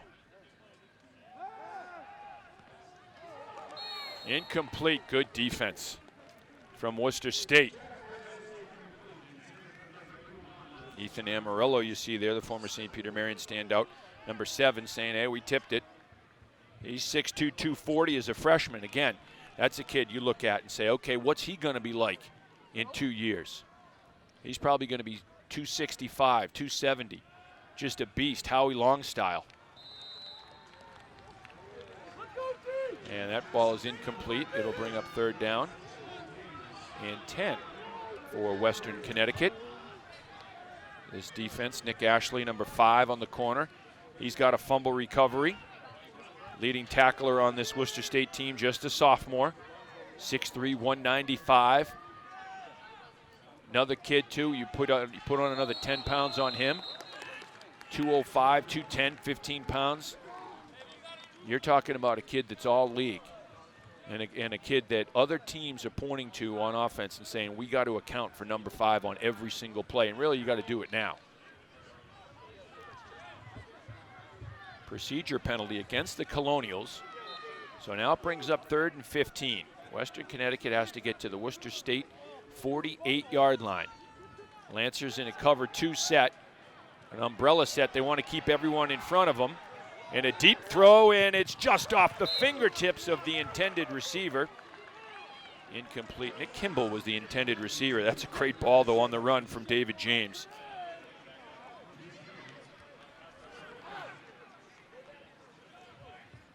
James, in the first half, 11 of 18 for 112 yards and a touchdown. And that time just could not connect with the intended receiver, Kimball. Jordan Choquette back deep to receive for Worcester State. He stands at his own 17-yard line. It's a low line drive. Hits at the 29 and drops. And now rolls towards the 20. It will be downed at the 22-yard line, and that's where the Worcester State offense will come out. So a great job by this Lancer defense. Opening series of the second half. You got a 21-7 lead, and you force a 3 and out. Great job by this defense. It was a very quick drive. For those that took the under on the length of the game, they won't be happy with that. 14-19 remaining here. Just the opening seconds of the second half. Amir Mells, he's got a touchdown run already today. Mells is across the 25 to the 27-yard line. A pickup of 4 on first down for the Lancers. Get Mells, the sophomore. What a block out front of him. That's a great block. Good job by the O-line. Getting their feet out there. And the throw, it's underthrown and almost picked off. A lot of white jerseys in coverage. They were looking for the tight end, Robinson. So it brings up 3rd down and 5. We got the Worcester State Athletic Director getting ready to join us here. Michael Mudd. Do you want to eat that first? He's trying to get a hamburger down. He's doing all kinds of things. We need to get him an IV and a Mountain Dew. Get him a Mountain Dew. Get him all charged up here. Oh, great job, Mells, on the swing pass. He's going to be real close to a first down. It looks like he's got it on the far side. Where he spotted, he has a first down. Well, first, we're going to introduce you here, the athletic director, Michael Mudd. But how about the first half? 21-7 going up, and you're talking about a team, Western Connecticut, the top team in the league, coming in 3-0. What a great half of football so far. Yeah, really happy for the start that the program's had. It's been a tough week, a couple weeks for Coach Cullen, losing his father a couple weeks ago, and of course hurting his arm this week, so glad the team could respond. Playing a great team. WestConn's a tremendous program. I think they're like second in the Northeast too as well. Yeah, they are. Just made some great plays. We've kept it, protected the football. Some big plays on D, and I liked the way we're coming out here in the second half. How about that? Mel's with a big first down run. Well, you mentioned that. They were ranked second in the Northeast. The number one team in the Northeast is WPI. So you're talking about the first month of football, the first 4 games, you played the top 2 teams in the Northeast. And you had a great game opening week against WPI, a very talented WPI team and a senior-laden team. We've talked about it a lot with this team being so young, freshmen and sophomores.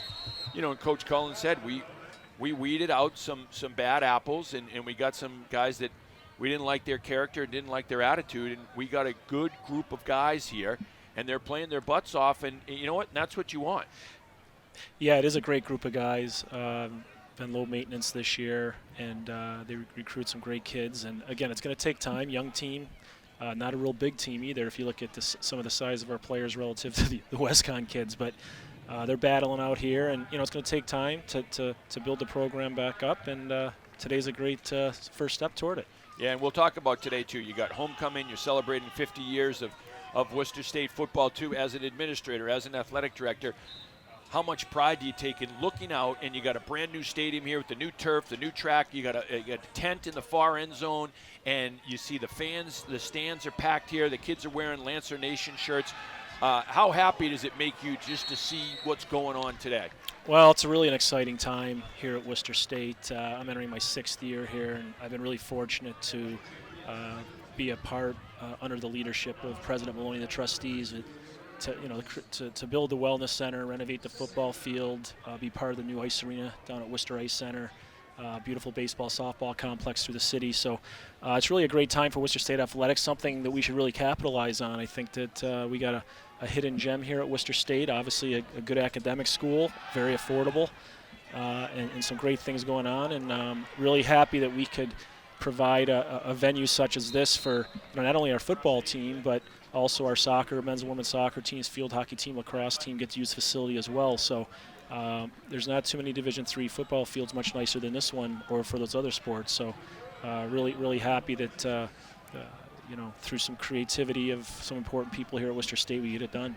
Yeah, I talked about in the first half just all of the explosion of construction here on campus with academic buildings, with the housing, with apartments, with a new dining hall and everything that's going on. And then obviously you see this here too, but this really is, and when you talk to people around, education leaders, they all say the same thing, man. Worcester State is where I would send my kids. Like, you're getting a great education. If you want to play sports, you're getting top-notch athletics.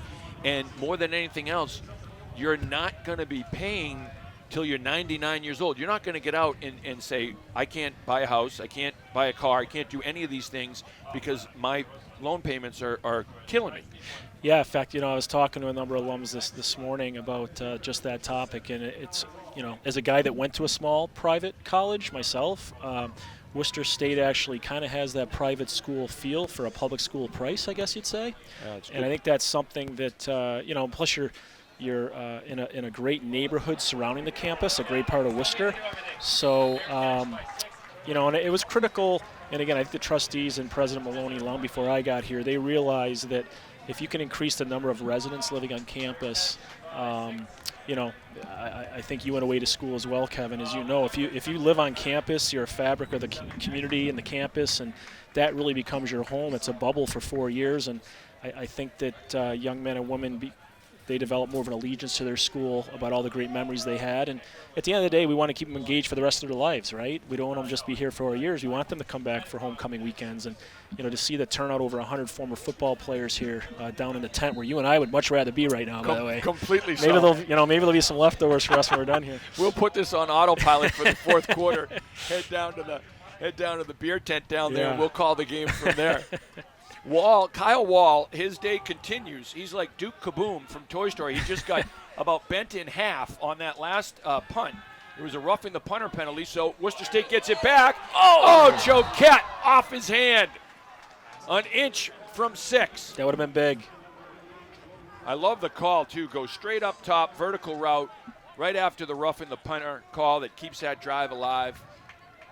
It's close, but I do 100% agree with you that, and I also, if you can do it, I think your student experience is so enhanced, and the relationships you develop will be so much stronger and last so much longer when you're living on campus, when you have the roommates and you have people that you meet, whether they're on your floor or a floor or two above you or even a different building, but you're meeting them when you're in the cafeteria, in your classes.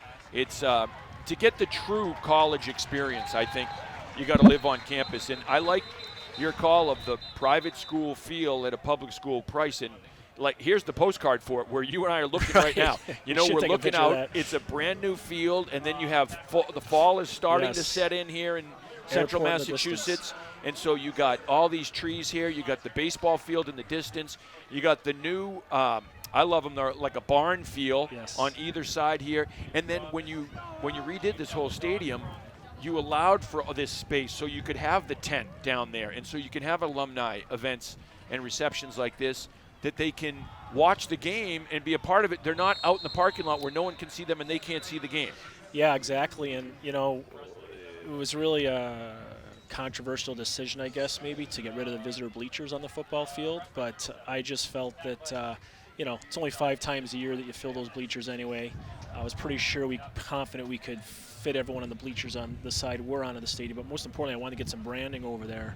I think that when you enter Worcester State in our stadium, you want to know where you are. And you know me, I'm a branding guy back to my pro hockey days, so I think if you look around this venue, it looks pretty sharp right now. Oh, it looks fantastic. Moses Williams, a little too tall for the intended receiver. It'll bring up 3rd down and 10, but that's a huge part of it. And you see now the colleges, and it's marketing. It's marketing on social media. It's not just, you know, the brochures that go home anymore, the college newsletter, so to speak, but it's on Twitter, on Instagram, on Facebook, all the social media platforms. And when you look out right now and you see the Lancer at midfield, and then across the way and you see that Worcester State banner, it's fantastic. Yeah, we're excited about branding and kind of telling our story a little bit. And fortunately, I think the Lancer's kind of sharp. Oh, it's awesome. Well, and even just the positive energy too. And you and I are both a big believer in that. And positive attitude and positive energy. Moses Williams, it's intercepted. That's one he'd like to have back. And the ball comes shooting out, and Moses Williams is down on the far side. Oh, boy. And he's down. He threw that as he was going out of bounds. Hopefully it's a cramp as he's... That's what I'm hoping, too. Yeah, he's pointing towards, and it looks initially, again, neither you or I have any medical experience. No. But it looks in the area where they're working on it like a cramp. But this is, and again, this is a young quarterback, and you're saying, okay, listen, check down to throw it away. And he's trying to make a play. You can't fault him for that, but it's a costly mistake. That's the roughing the punter penalty right there that kept that drive alive. Looks like a cramp. Yeah. That's a good sign, right? Oh, it's a great sign. You'll take that, and it's such a hot day. and humid today, right? Oh, man. You see it. It is such a hot day. It is. Thank God there's a breeze. For you and I, and these guys. Not sure you and I have ever done the football color commentary. No, we haven't. This is good. I like it. We've done plenty of hockey. We have done. But hey, we'll take we're turning over a new leaf, man. We'll do a little football here. He's got to get Lindquist in here. A man for all seasons. We should call Linker and get him in here as well. That would add some color to it. And we'll talk about hockey too, because a big part of upgrading the hockey program was getting into that new rink in the Worcester Ice Center, and you have your own locker room now, and it's your building as much as it's anyone else's. It really is, and fortunately, Cliff Rucker coming into Worcester and really getting that project over the goal line, I guess you'd say. That project actually started about 5 years before the rink was built back. Oh, this is it, the big play, and that's a great defensive play.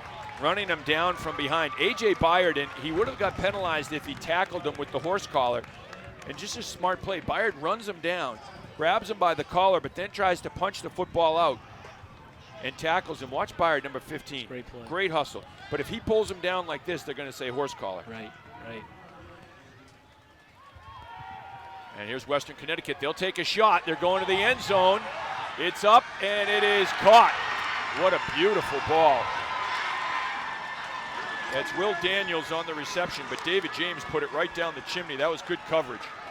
It was a great pass. I mean, it took a perfect pass to make that play, and that's what happened.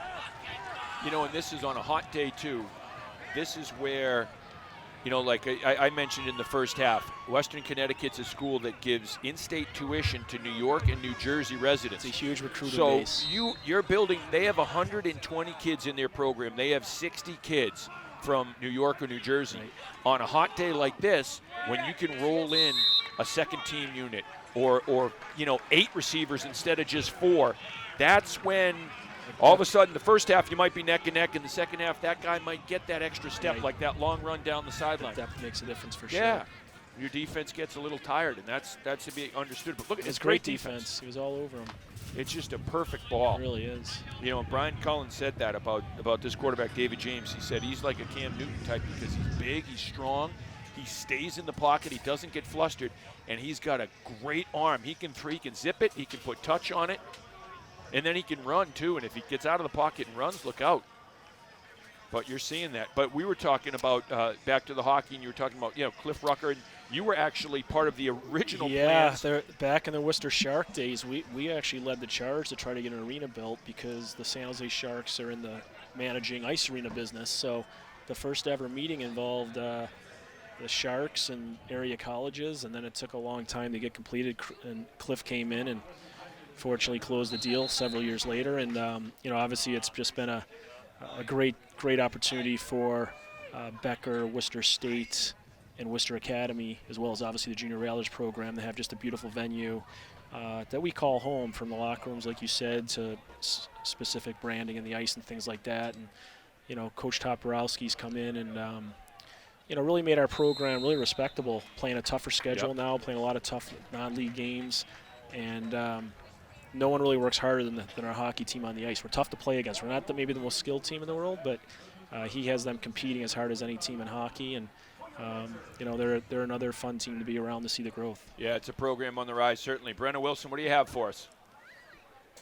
By the tent, and I think I'm going to stay the rest of the game over here. It's a great atmosphere. You can choose one of the lawn chairs. There's some food. There's some drinks. It's a really good atmosphere over here, guys. Thanks, Brenna. We wish we were there, Brenna. Yeah, I would stay there. I would absolutely stay there. I would put the headset down, take the IFB out, and say, all right, I'm gonna watch this one from here, get something to eat, something to drink, and I'll do the post-game interviews. See how it plays there. So now this is a big drive to see how does Worcester State answer. It's a one-score game. Here's Amir Mells. Mells is dropped for a loss of a half yard on the play. And Worcester State now looking at that clock running a little bit, and the clock's going to be their friend. They'd love to, still there's a ton of football left, but they'd love to chew up some clock, give that defense a little bit of a rest, as well as moving the football. The clock is moving too slow for my liking. Yeah.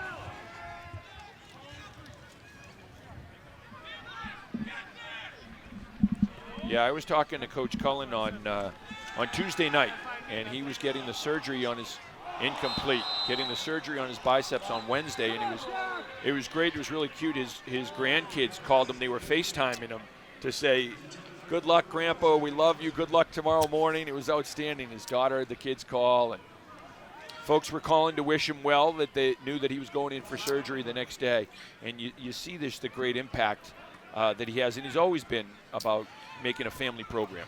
He has. I mean, he founded the program, and you know, just a great guy, and represents our program well. And I call him my full-time, part-time coach, because technically he's not a full-time coach, but he certainly puts the hours in and has, you know, built a solid program. Well, that's another thing too, is you look at funding. Even Western Connecticut, they have 3 full-time coaches. The head coach is full-time. They have 2 full-time assistants, and the money that those guys are making, I can tell you right now, their head coach and their assistants are making more than the head coach and the assistants are making at Assumption College. Yeah, they got a legit program there. I've actually never been to their campus, but I understand that their football facility and offices, et cetera, are big time, you know, almost like a solid D2 program. So their coach has done a great job turning their program around as well since he took over. Yeah, it's you know, and that's the way it is. Unfortunately, I think in every in every league, like you say, like, okay, well, we're all in the same league, so we're all on the same footing, but it's never the same footing. No matter if it's Division 1, 2, or 3. Every school is different, whether it's the admissions, whether it's the price of the school, whether it's the facilities, whether it's the money that goes into the program or the coaching staff. And where you recruit from. Yeah, it's just there's always a lot of challenges. That's a great punt. Yep. Wall's had a great day. He has. He's had a fantastic day, and it continues. Well, we need to stop here. We need to Yeah.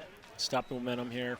All right, Central Mass College football on Charter TV3 is brought to you by Bertera Nissan of Auburn, the Bancroft School in Worcester, Milford Federal, Holy Cross Athletics, the Sullivan Group, Pucci's Fine Jewelry, Nichols College, Scott Lauder in the Worcester office of Raymond James Investments, and the Central Mass Safety Council. Scott Lauder, a former Acton-Boxborough hockey standout.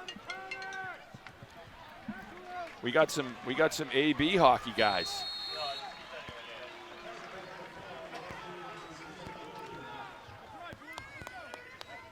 But you have challenges, and I know that, you're coming over from the professional arena with the Worcester Sharks, an AHL affiliate, and coming into the college arena being an administrator and athletic director, and there's a ton of challenges that you face.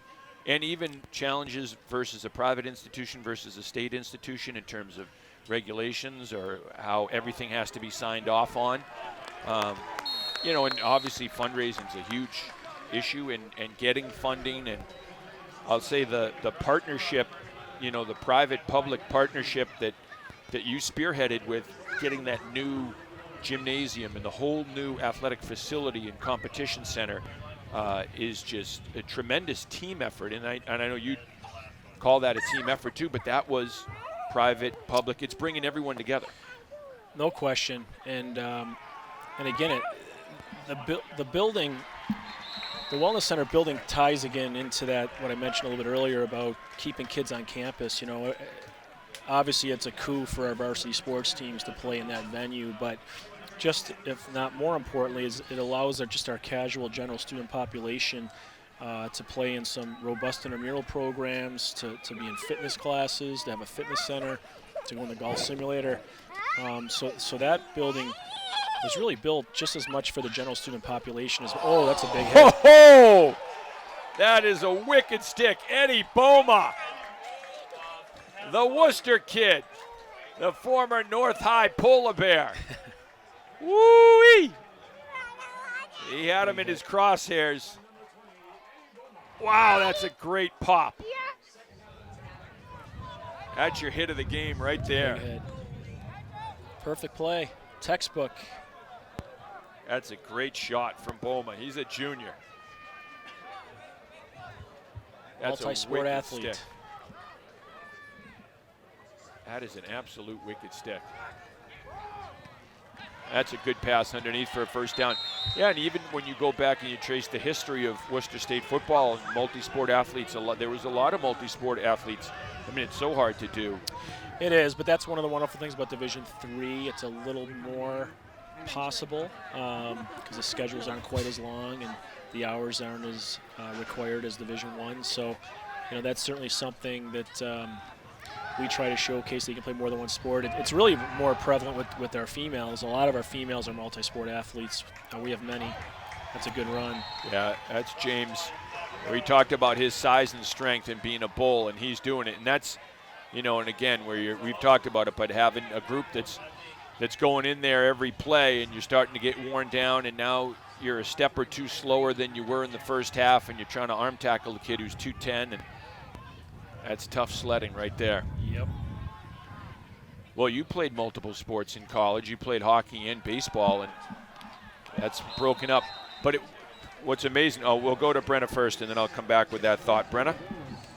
Yeah, guys, I couldn't go down to that tent without coming away with anything. So they're handing out some things to the guys over there. There's these little bracelets that say Team 50 and #BTH, which is, what this team's Be the Hammer. That's what they're kind of saying is this year. And also, you've seen the hats on the coaches, but there's also this football that's commemorating the 50th year. Guys.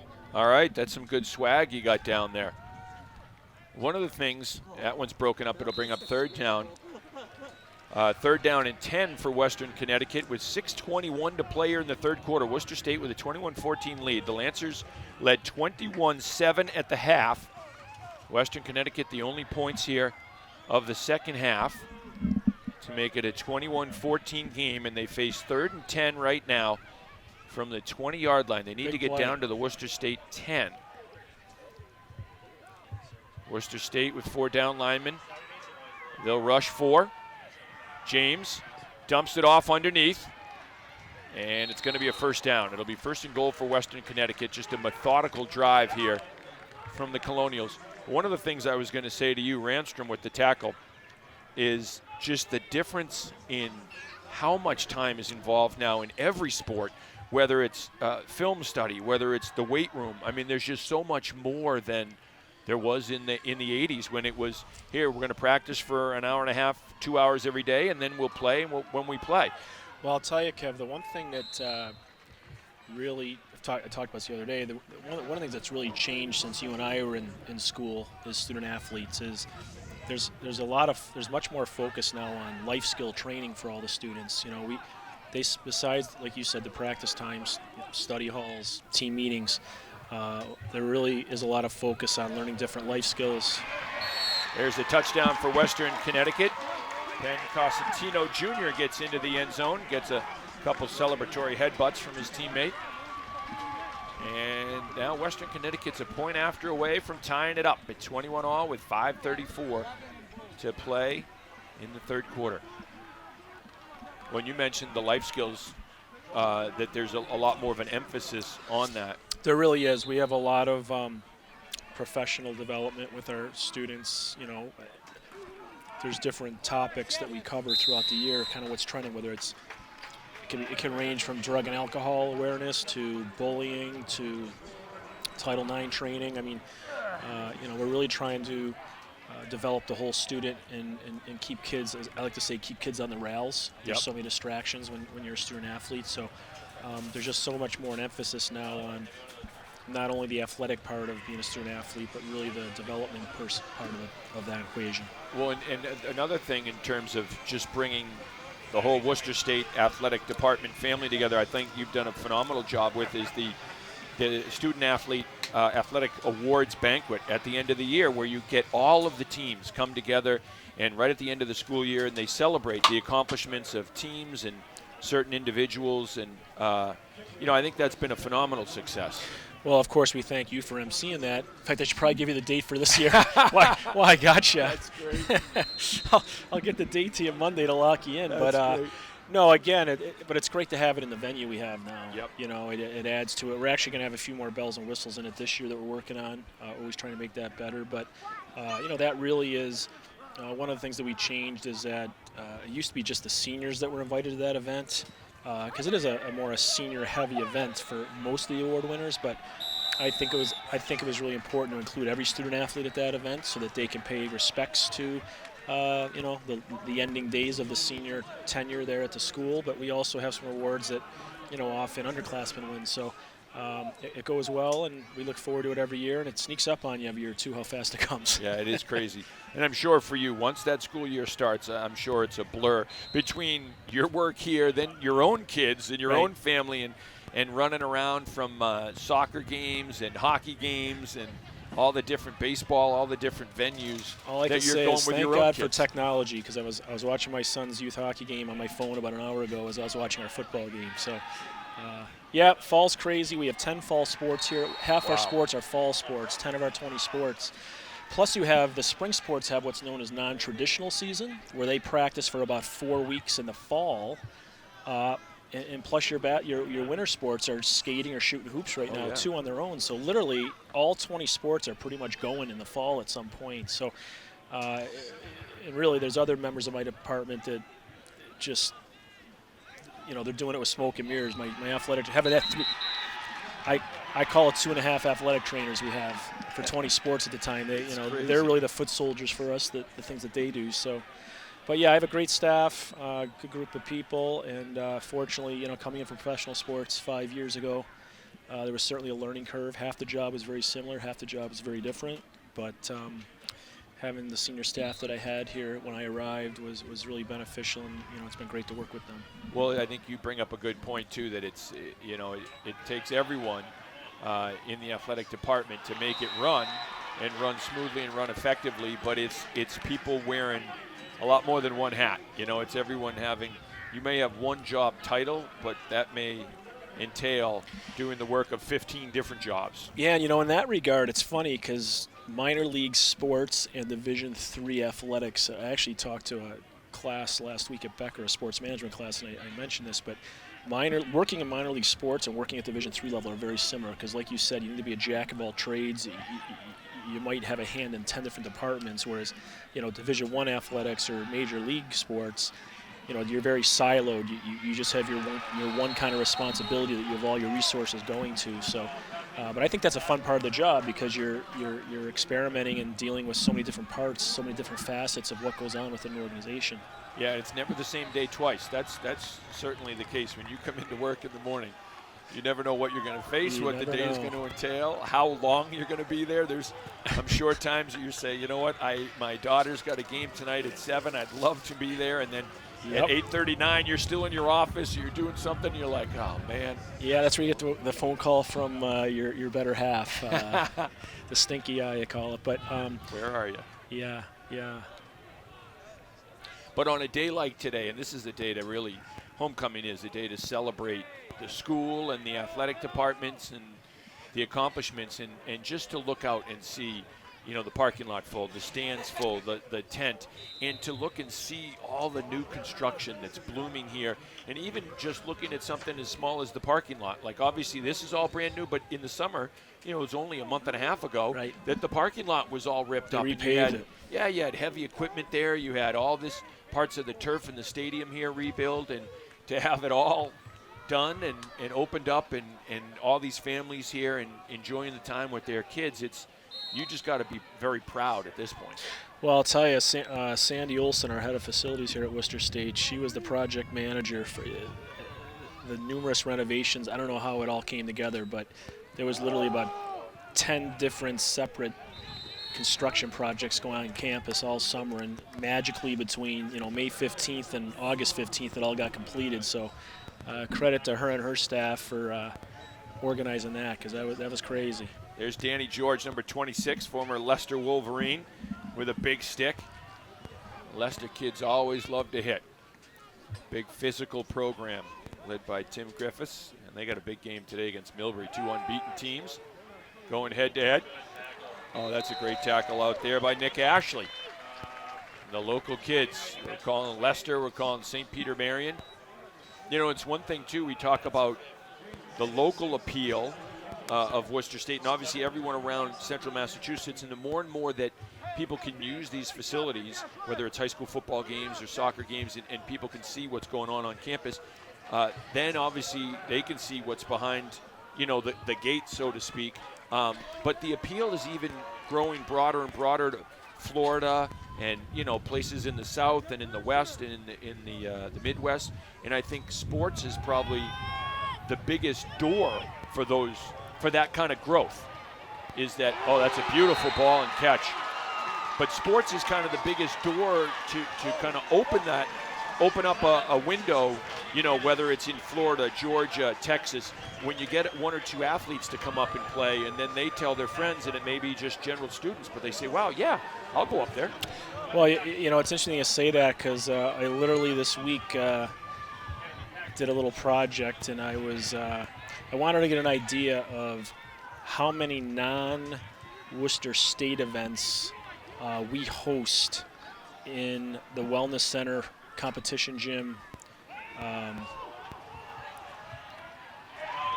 James to the end zone. Incomplete. Yep. So I went through, and long story short, we had over 200. Last fiscal year, we had over 200 events, non-Worcester State related, using the turf or the multi-purpose gym. So, that's 200 separate events of people seeing our campus, seeing our facilities.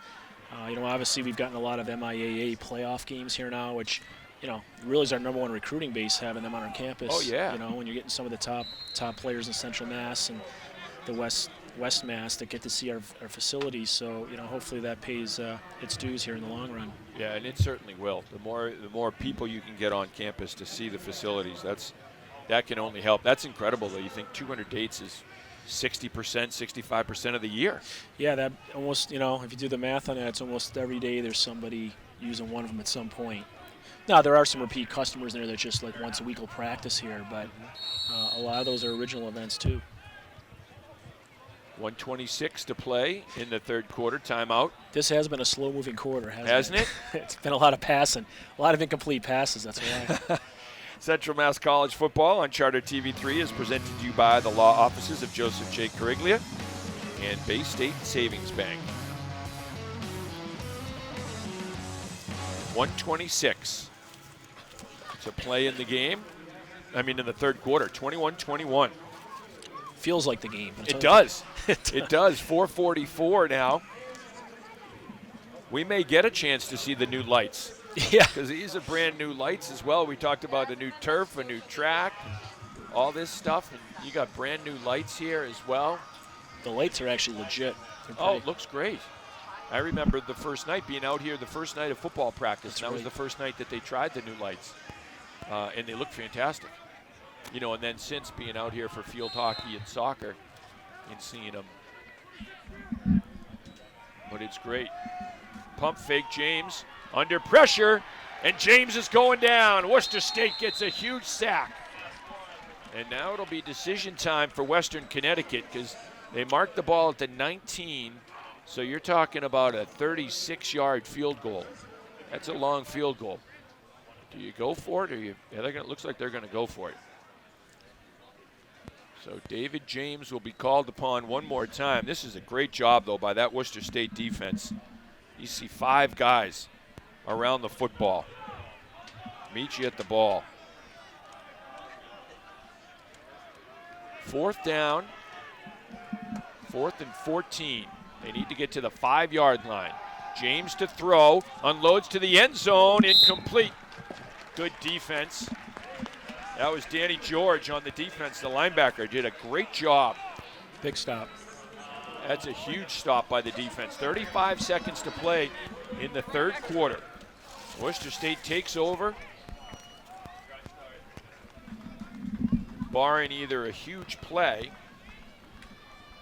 or a turnover, you're going to be going to the fourth quarter tied up with Western Connecticut. The top team in the league, a team that had scored 83 combined points over the last 2 weeks. Came in with a 3-0 record.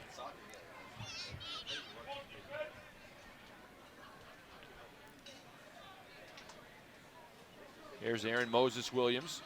Sophomore hands it off to Amir Mells on first down. Mells bangs forward over the right side, picks up a hard 3 on first down, and that will probably be the final play of the third quarter. Mills a transfer from my alma mater, by the way. Really? St. Lawrence transfer, yeah. Oh, that's right. He was a linebacker. Yeah. He was a linebacker at St. Lawrence.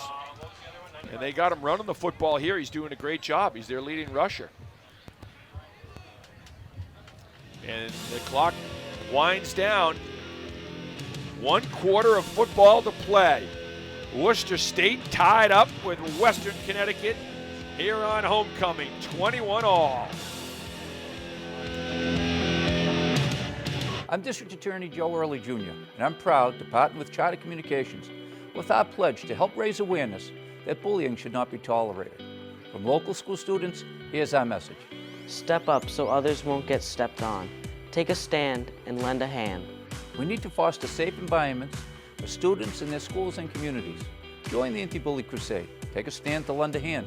Don't be a bully. Presented by the law offices of Joseph J. Cariglia.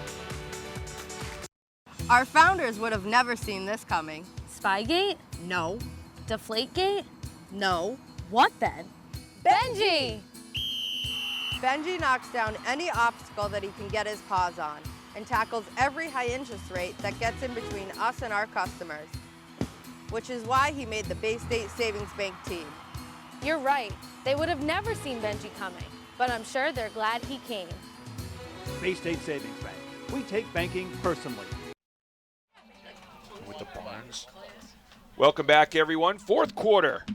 Getting ready to start here at John Coughlin Memorial Field. Worcester State and Western Connecticut tied up at 21 all.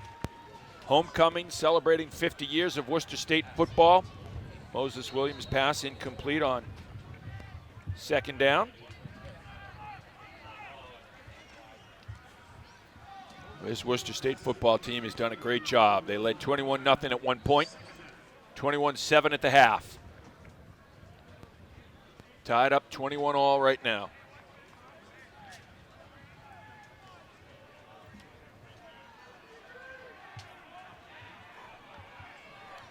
Opening seconds here of the fourth quarter. Jim Pisegna was talking to his defense. Low snap. Mel's did a great job to scoop it up.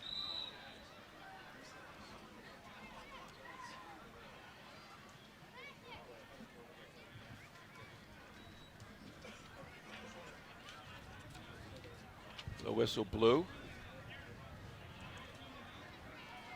False start on the offense, so it'll be 5-yard penalty. They'll back them up. We want to thank our athletic director, Worcester State University athletic director Michael Mudd, who was with us for the majority of the third quarter. He's gone on to resume his duties, administrative duties.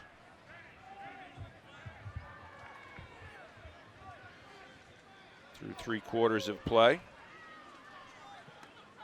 Worcester State 2 of 13 on third down conversions, a third and long here, and Western Connecticut gets the sack back inside the 10-yard line. And now Kyle Wall will be called upon again to kick out of his own end zone. Worcester State 14 first downs to Western Connecticut 17. This is through 3 quarters of play. The Lancers with 70 yards of rushing, the Colonials with 40. Worcester State 127 yards through the air and 280 through the air for Western Connecticut.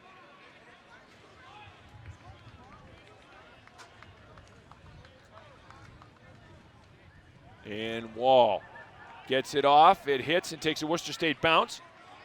Picked up at midfield. Fumble! And it looks like Western Connecticut has it. And so the Colonials dodging a bullet. Will Daniels was on the return and he got separated from the football. But the Colonials were able to fall on the ball, so everyone's all smiles on the Western Connecticut sideline. I think it was Tyler Dean who recovered it, number 88.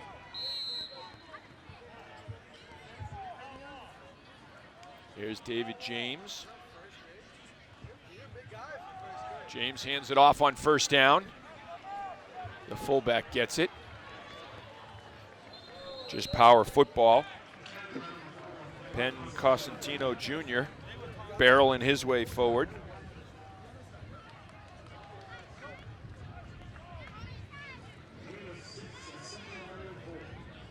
It'll bring up second down and 4. A couple Worcester State players getting tended to for cramps on the sideline.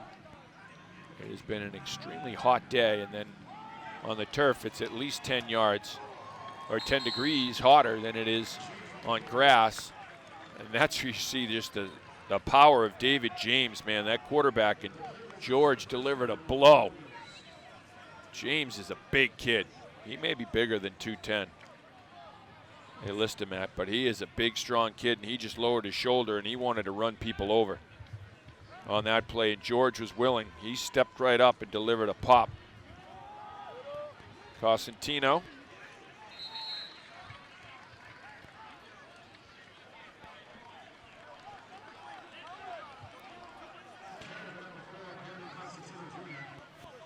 David James is a big, strong kid, and now they're going to the hurry-up offense as they are trying to kind of wear down this Worcester State defense here in the fourth quarter. Long day. James swings one out to the fullback, and he gets upended as he tried to run over the cornerback there on the corner. Worcester State's got a player down.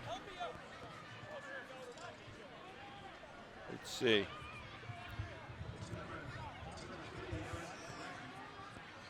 I'll tell you, that is tough duty right there. That's Donnell Lewis Jr., who stepped up, coming up from his cornerback position to make that tackle. And they talk about sacrificing your body. You got a big, strong kid coming at you, and you're standing there on the corner. That takes a lot of courage. Now, that fullback is 6'1", 245 pounds. He's 6'1", 245, and Donnell Lewis is 5'8", 190. He stepped up and made the tackle.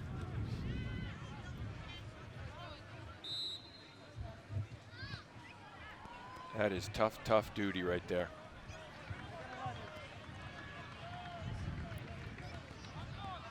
James looks at his play card. 1st and 10 for the Colonials of Western Connecticut. Again, they came in. George with a great tackle. Blitzing in from his linebacker position. And it goes for a loss of 1. Watch George come flying in here. He just reads the play. There's only a little seam. There is not much space there at all. George comes shooting through a little crack in the offensive line. Makes that play. When Brian Cullen talks about this team and how much he loves these kids and the future of this program, you can see why he's so excited about it with guys like Danny George. Now it's a foot race to the end zone. Stretching for the pylon. He got it. And so that's James hooking up with his wide receiver, Nick Kimball, and then Kimball doing the rest. He just turns it on, gets to the outside, and has a nose for the end zone. And Western Connecticut has their first lead of the ball game with 11:22 to play in the 4th quarter.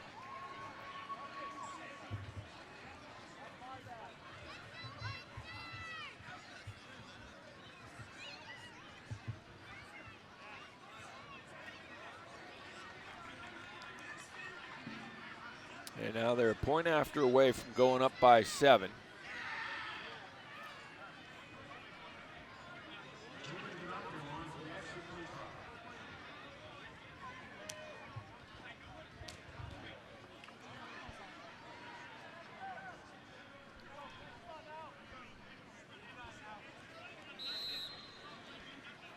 Here's the point after attempt to make it a 7-point game.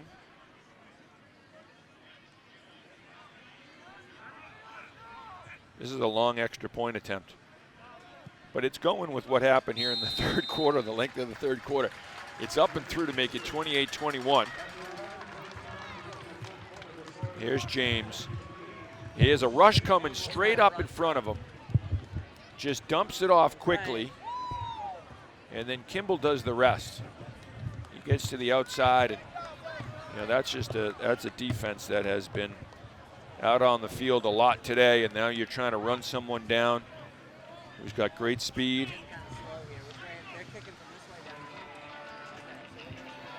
He gets in for 6, 28-21. That's a well-designed play, though.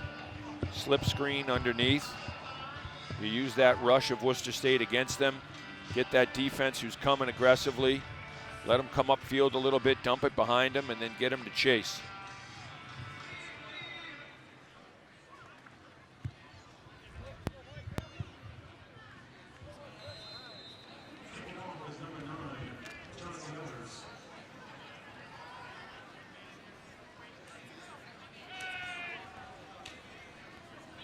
And now Worcester State will look for their special teams to come up with a big play.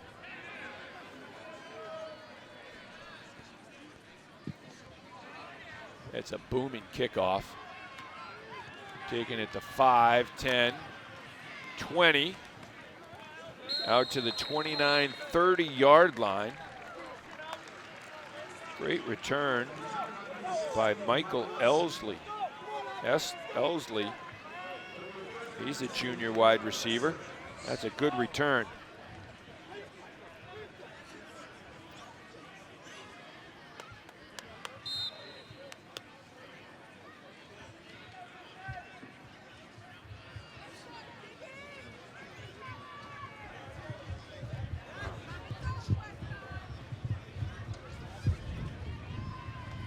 Let's see what the Worcester State offense can do. Moses Williams with time, slings it out, complete. Nice grab on the near side. Kyler Brown on the reception. And that'll move the chains and get Worcester State all the way out to the 45-yard line.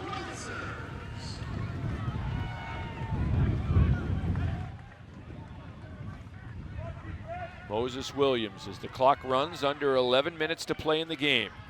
Worcester State scored all of their points in the first half. And that one just a little too far in front of Zach Roberts, the former Northbridge standout. Roberts, a great athlete. A little pump and go route. Great job on Moses Williams to sell it with the pump fake. Just put a little bit too much mustard on it. It's a small window, though, that you have with the safety coming over. That you got to throw that. You can't really put a lot of air under it because the safety will get there and either pick it off or tattoo your wide receiver. So you got to zip that ball. That's what Moses Williams was doing.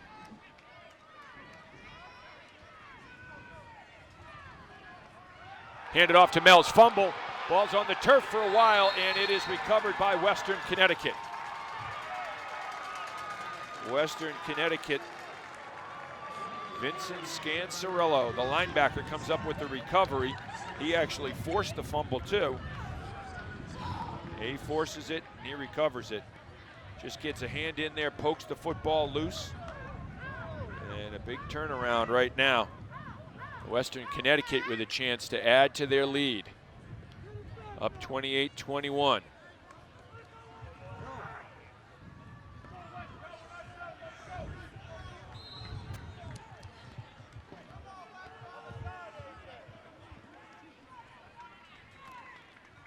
Here's James, hands it off on first down, spinning through one tackle, and a first down run that time from Cosentino. Spun through the first tackle, and they're just straight up power football in between the tackles right there, following his big offensive line. Late in the game, you're just telling your O-line, we're on your back, boys. Give us a push. And that time they did.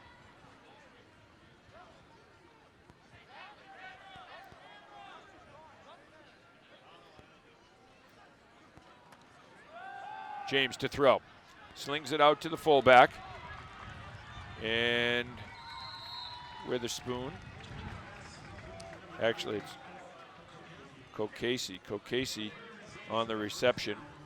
The big fella gets a first down. There's Kokasi. He cuts it straight upfield. Just a dump truck going downhill. Gets dropped at the 19. James hands it off. Cosentino, no room to run right there. The Worcester State front seven doing a great job of bowing up.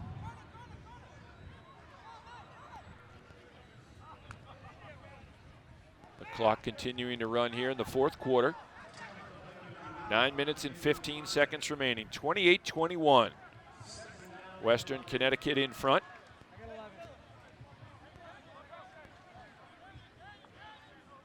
What a great effort so far by this Worcester State team. Went up 21-0, up 21-7 at the half. And the fumble, and it's recovered by Worcester State. Ashley's got it. Ashley's got his second fumble recovery of the game. And the Worcester State defense has forced another turnover, 3 turnovers today by this Lancer defense. And Ashley recovers the fumble. Amarello is the guy who forced it, the freshman out of St. Peter Marion. And his fellow St. Peter Marion teammate recovers it. Brenna, what do you have? The sun is beginning to set, and it's a little breezy, so it's not as warm as it was earlier in the game, but it's still pretty warm down here. And a lot of the guys, as you were saying, seem to be cramping up. They're stretching, rolling their muscles out. And Worcester State's Donnell Lewis Jr., the one that he went down a few plays ago, looks like he's dealing with some lower back soreness. They put some ice on his lower back, and they seem to be trying to stretch it out a little bit. Kev. All right. Thank you, Brenna. So Worcester State trailing by 7 right here, 8:35 to play. The defense comes up with the turnover, and now the offense, it's on them to try to drive down and tie the ball game up. The linebacker, Danny George, out of Leicester, he's being tended to on the sideline by Jess Meany, the head athletic trainer. Moses Williams is sacked. He did a nice job just to hang on to the football. Danny George's alma mater, Leicester, is up 21-14 on Millbury in that game in a battle of unbeatens.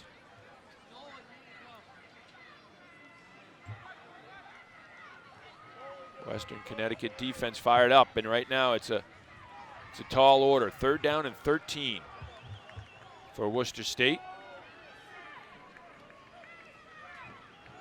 They need to get to the 27-yard line. Mells on the screen. Good defense. Mells got out to the 21-yard line. Well defended, though, by Western Connecticut. Derek Jones, the linebacker, got him.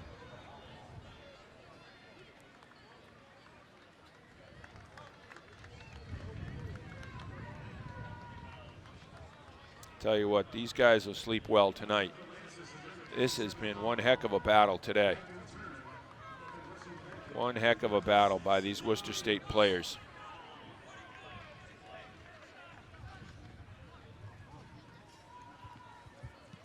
Wall punting.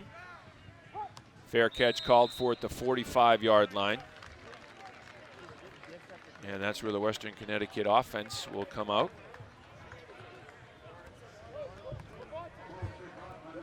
Here's a look at the sun going down here over John Coughlin Stadium.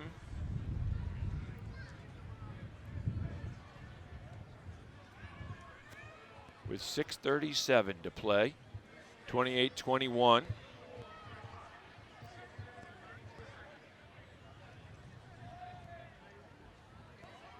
Worcester State with the lead, trailing rather by 7. Western Connecticut with the lead. Again, the Colonials of Western Connecticut coming in with a 3-0 record, ranked 2nd in the Northeast, 2nd to WPI.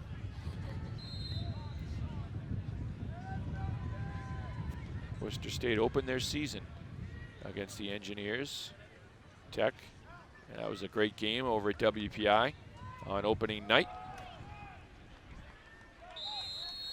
Fresh running back in there for Western Connecticut. Joshua Alvarez. Colonials getting some fresh legs in there.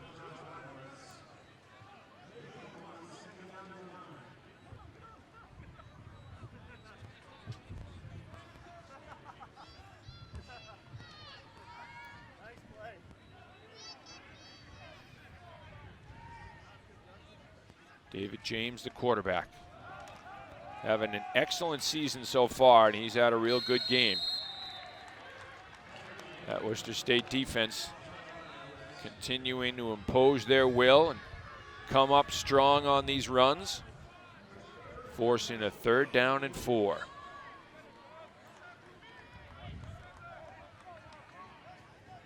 A.J. Byard, number 15, a sophomore, played at Lowell High School.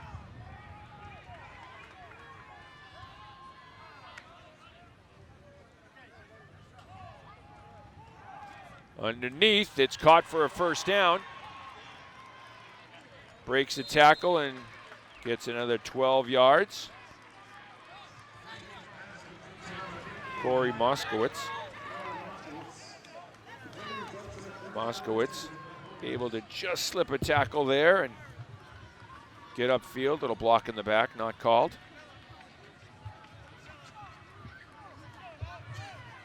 The Worcester State coaches will look at the film here and say, that's a textbook block in the back. What are we doing here? James up top to the end zone, touchdown, beautiful ball. What a pass, what a pass. Will Daniels is a great deep threat. He's caught a few of those today. He hit him right in stride. Daniels in stride, and James put it right on the money.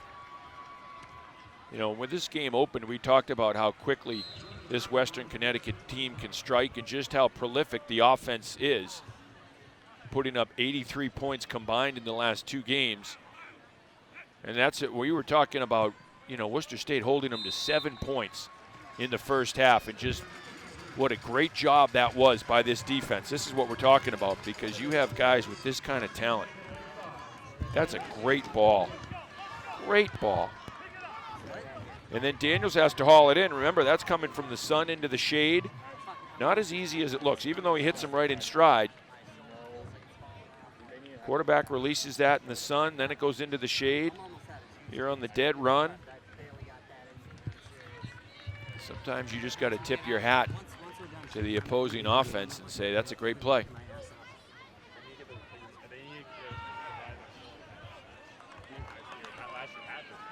There's the Western Connecticut Colonials. 3-0 coming into this game. Now up by 2 touchdowns, 35-21, with 5:08 to play in the fourth quarter.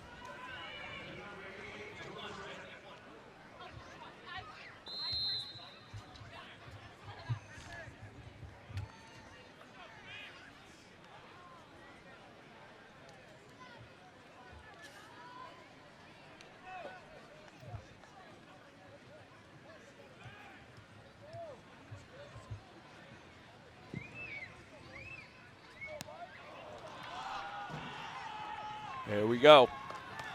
Out to the 15, to the 20. Maybe a face mask, still inbounds. Out over the 26-yard line.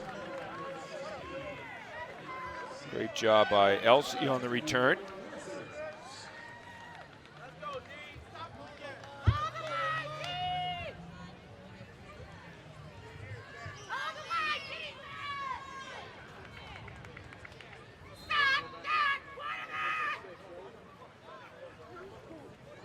Under 5 minutes to play. 35-21, Western Connecticut in front. And the Worcester State offense coming out onto the field. Aaron Moses Williams, the sophomore from Springfield Central. He has been directing him.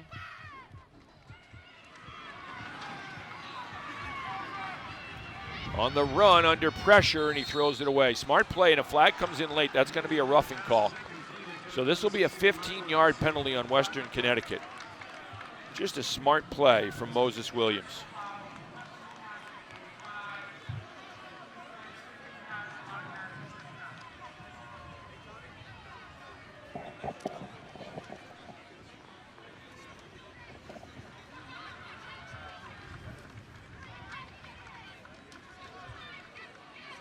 Good play. Remember, he was on the run before earlier in the game. He tried to force one. It got picked off. That time just throws it away. Draws the personal foul penalty.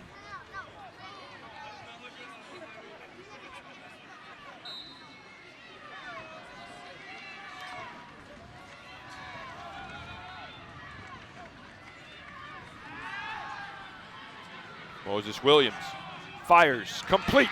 Oh, a huge hit upstairs. Yep, that'll get it. That could be a targeting foul. That may be a targeting foul. Jordan Choquette was on the receiving end of it. If it's targeting, you're ejected from the game. And again, you see this call now a lot more, the targeting call.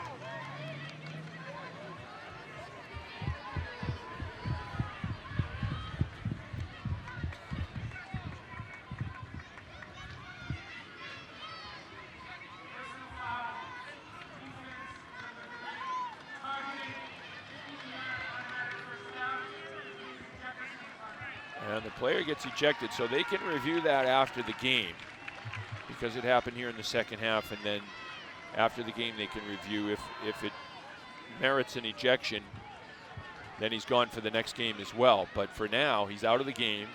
It's a 15-yard penalty. And the Worcester State offense here is knocking at the door. With 4:37 to go, if they can score here, then you put it on your defense to hold the fort. Aaron Moses Williams has done a great job here at quarterback. We talked about some of the great quarterbacks. Sean Oksanish had a great career here, a former Grafton standout. Mike Ross had him in high school. He was basically a lead blocker in that double wing attack. And he comes here to Worcester State and breaks all their records. Dan Hansen, former Uxbridge star. He threw a ton to Brian Keats. He had a phenomenal career here. Kevin Janotic as a wide receiver, one of the most prolific wide receivers in school history. Former Holy Name star. Stevie Hathaway, one of the best to ever put on the uniform here. Uh-oh, it's picked off. And this one may go. It's going to be a foot race to the big fellas. Picked off by the defensive line, and he takes it all the way in for the touchdown, a 75-yard return. Intercepted.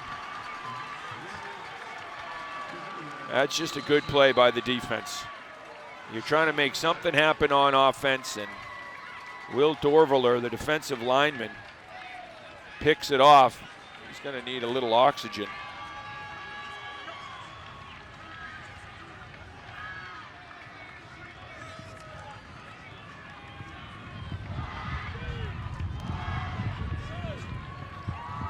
Will Dorvaler with the interception.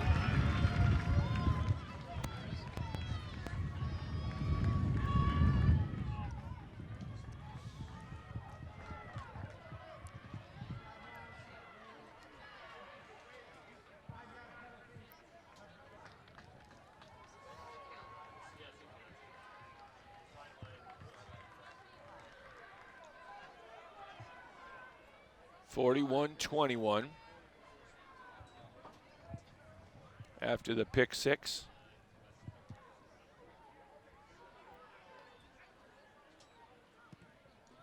And this is the growing pains of a young team. It's, you know, when you're young and you don't have a ton of the numbers, this is where that depth will catch up to you in the second half. But it's a great play by the defensive lineman there. Dorvaler just the presence in the hands. So here he's rushing.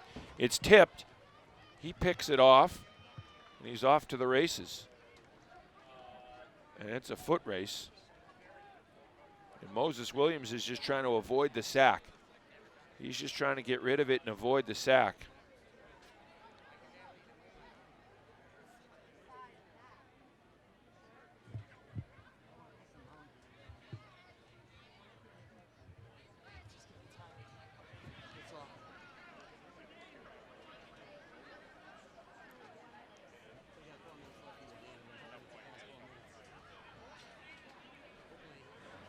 .408 to play in the game.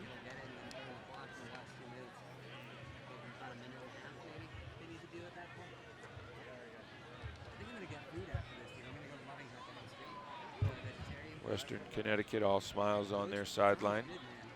That was not always the case, though, in this game. 21-0 Worcester State lead, a 21-7 Lancer lead at the half.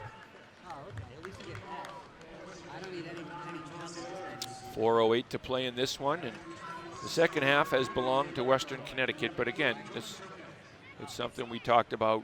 You know, when you're playing a lot of freshmen and sophomores and you don't have a lot of depth, that's where you see it. You see it kind of show itself.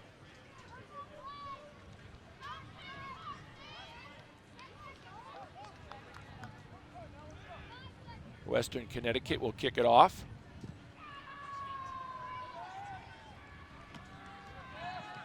And it's going to be returned by Cam Kurgo. Kurgo thrown to the turf.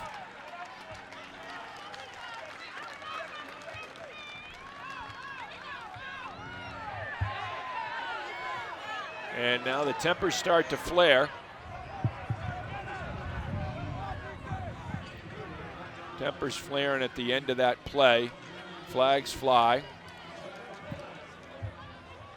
A lot of pride on that Worcester State side. These guys have been working hard all year long, all off-season through spring ball and working out in the summer and then preseason camp and here during the season.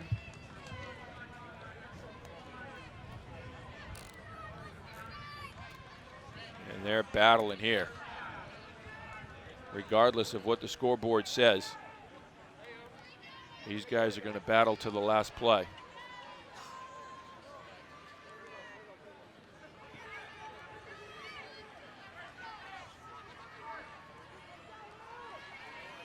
Here's Aaron Moses Williams, quarterback. Done a great job leading this offense today. He's taken a lot of shots too. He's continued to stand in there and lead this team. Fires complete.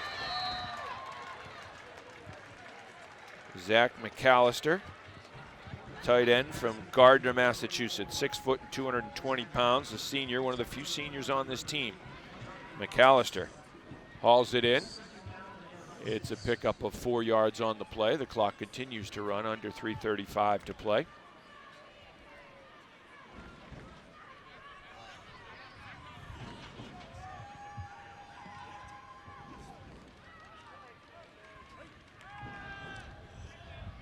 Williams complete on the far side.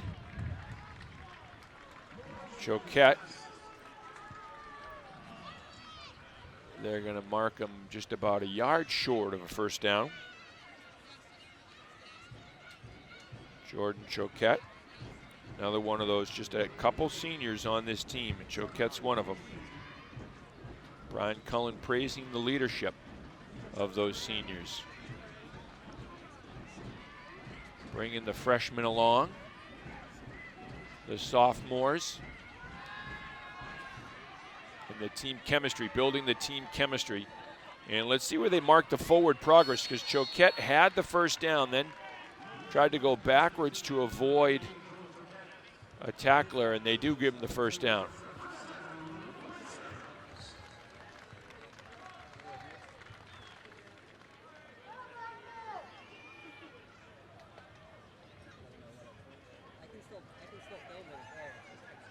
Choquette gets the first down.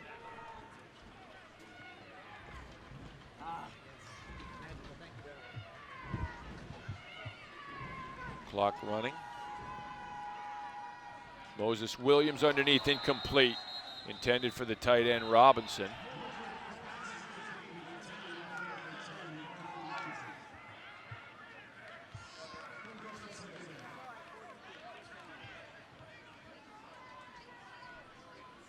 That stops it with 2:25 to play.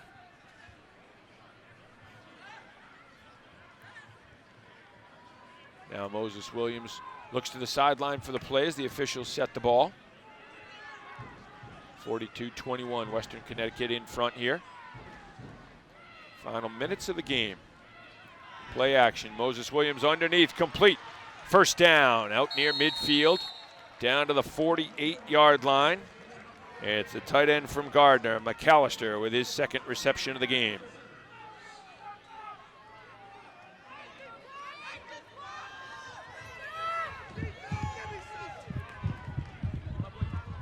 Moses Williams brings him up quickly, play action. Going deep on the seam route for Robinson. Robinson hauls it in. Great courage and concentration. Robinson still on his feet, into the end zone for the touchdown, a 52-yard strike. Moses Williams to Robinson. The courage of Robinson. He looks up in the crowd, pointing to some friends and family. But man, he had a safety coming right over. He knew he was in the crosshairs of that safety, and he went up high for the football. You lift your arms up. In your head, you're just thinking, my ribs are wide open. And he hauled it in, and then he broke a couple tackles and gets in for the touchdown. 1:54 to play in the game.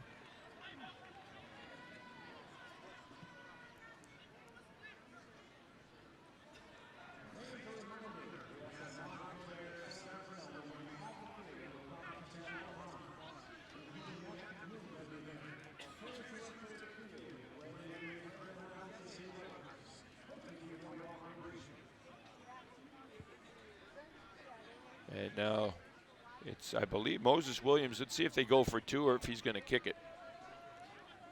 He's the kicker, in addition to being the quarterback. Wouldn't be bad.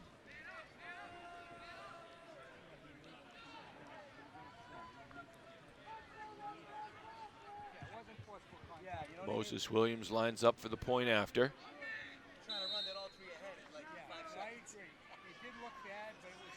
Worcester State, They'll lose this game, but there's a lot to be proud of for the Lancers in their effort and their execution. When they look at the film of this game, they're going to see a lot of good things, and that's one of them right there. Moses Williams delivering a strike to Robinson.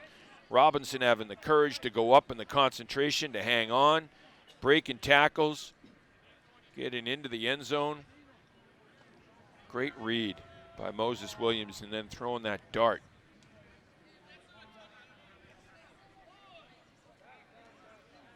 Penalty that'll be assessed on the kickoff. Colin Robinson had a great career at Algonquin. And he gets on the scoreboard here. Gets in the score sheet and on the scoreboard.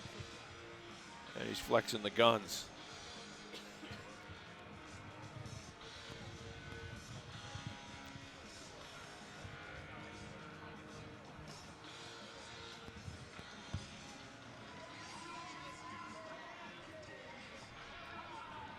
.154, big celebration today for 50 years of Worcester State football. In addition to homecoming, a lot of former Worcester State players back today. Guys who played in all different eras. Big celebration down with the tent. And a nice showing by this Worcester State team. The Nichols football team beat Salve Regina today. That's a huge win for the Bison. Chris Robertson, the WPI coach, a former coach at Salve Regina. Bob Chesney, the Holy Cross coach, a former coach at Salve Regina. Talked about some of the guys that have come through here, coached here at Worcester State.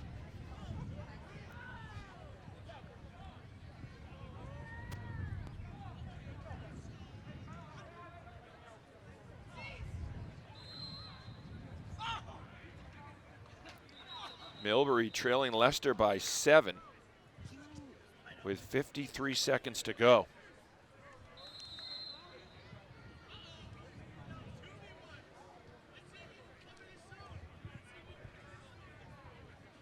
.154 to play in this game.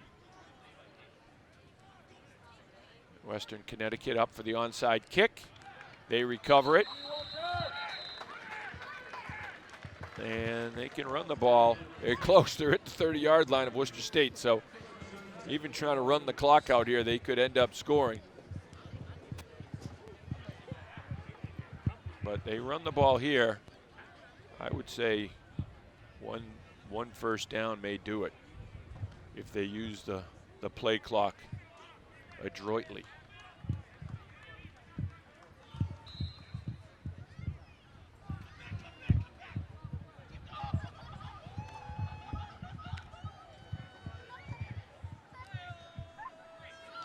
.153 to play in the game. New quarterback in there for Western Connecticut. They hand it off on first down.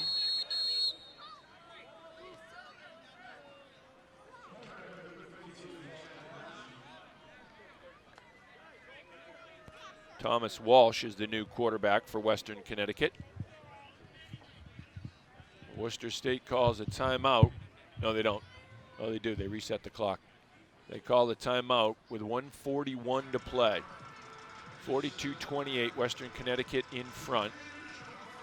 That's the final timeout for Worcester State, so they can't stop the clock after this.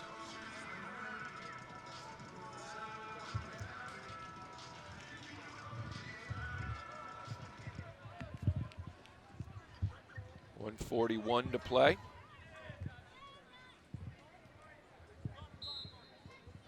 Thomas Walsh, the new quarterback for Western Connecticut, hands it off. Worcester State's got some new jerseys in there as well.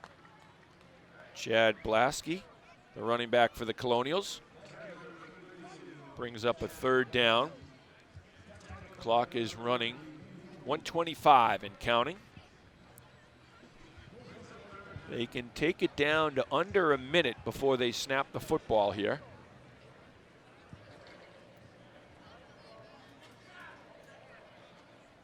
And then they can take it down really about under 20 seconds to play in the game if they snap it on fourth down. Walsh from the shotgun hands it off. See when they spot the football. And so now the difference is about 10 seconds between the play clock and the game clock. It'll bring up 4th down. If they don't get the first down, the clock will stop. If they do get it, then that's it. They won't have to snap it again. If they don't get it, it'll be about maybe 8 seconds. Time for one more play.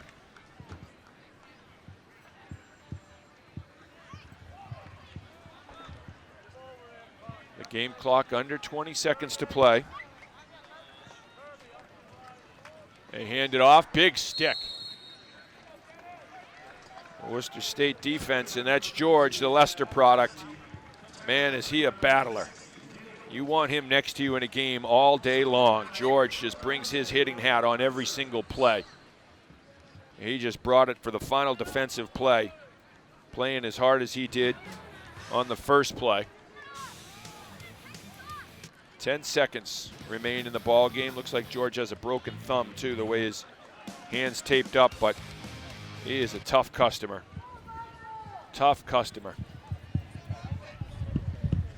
The Worcester State offense comes on the field. They'll have one play with 10 seconds left. 42-28, Western Connecticut in front.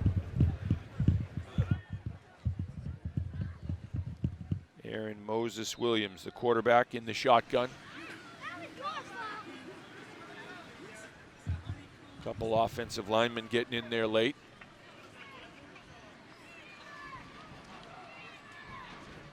They hand it off, and this will be the final play of the game.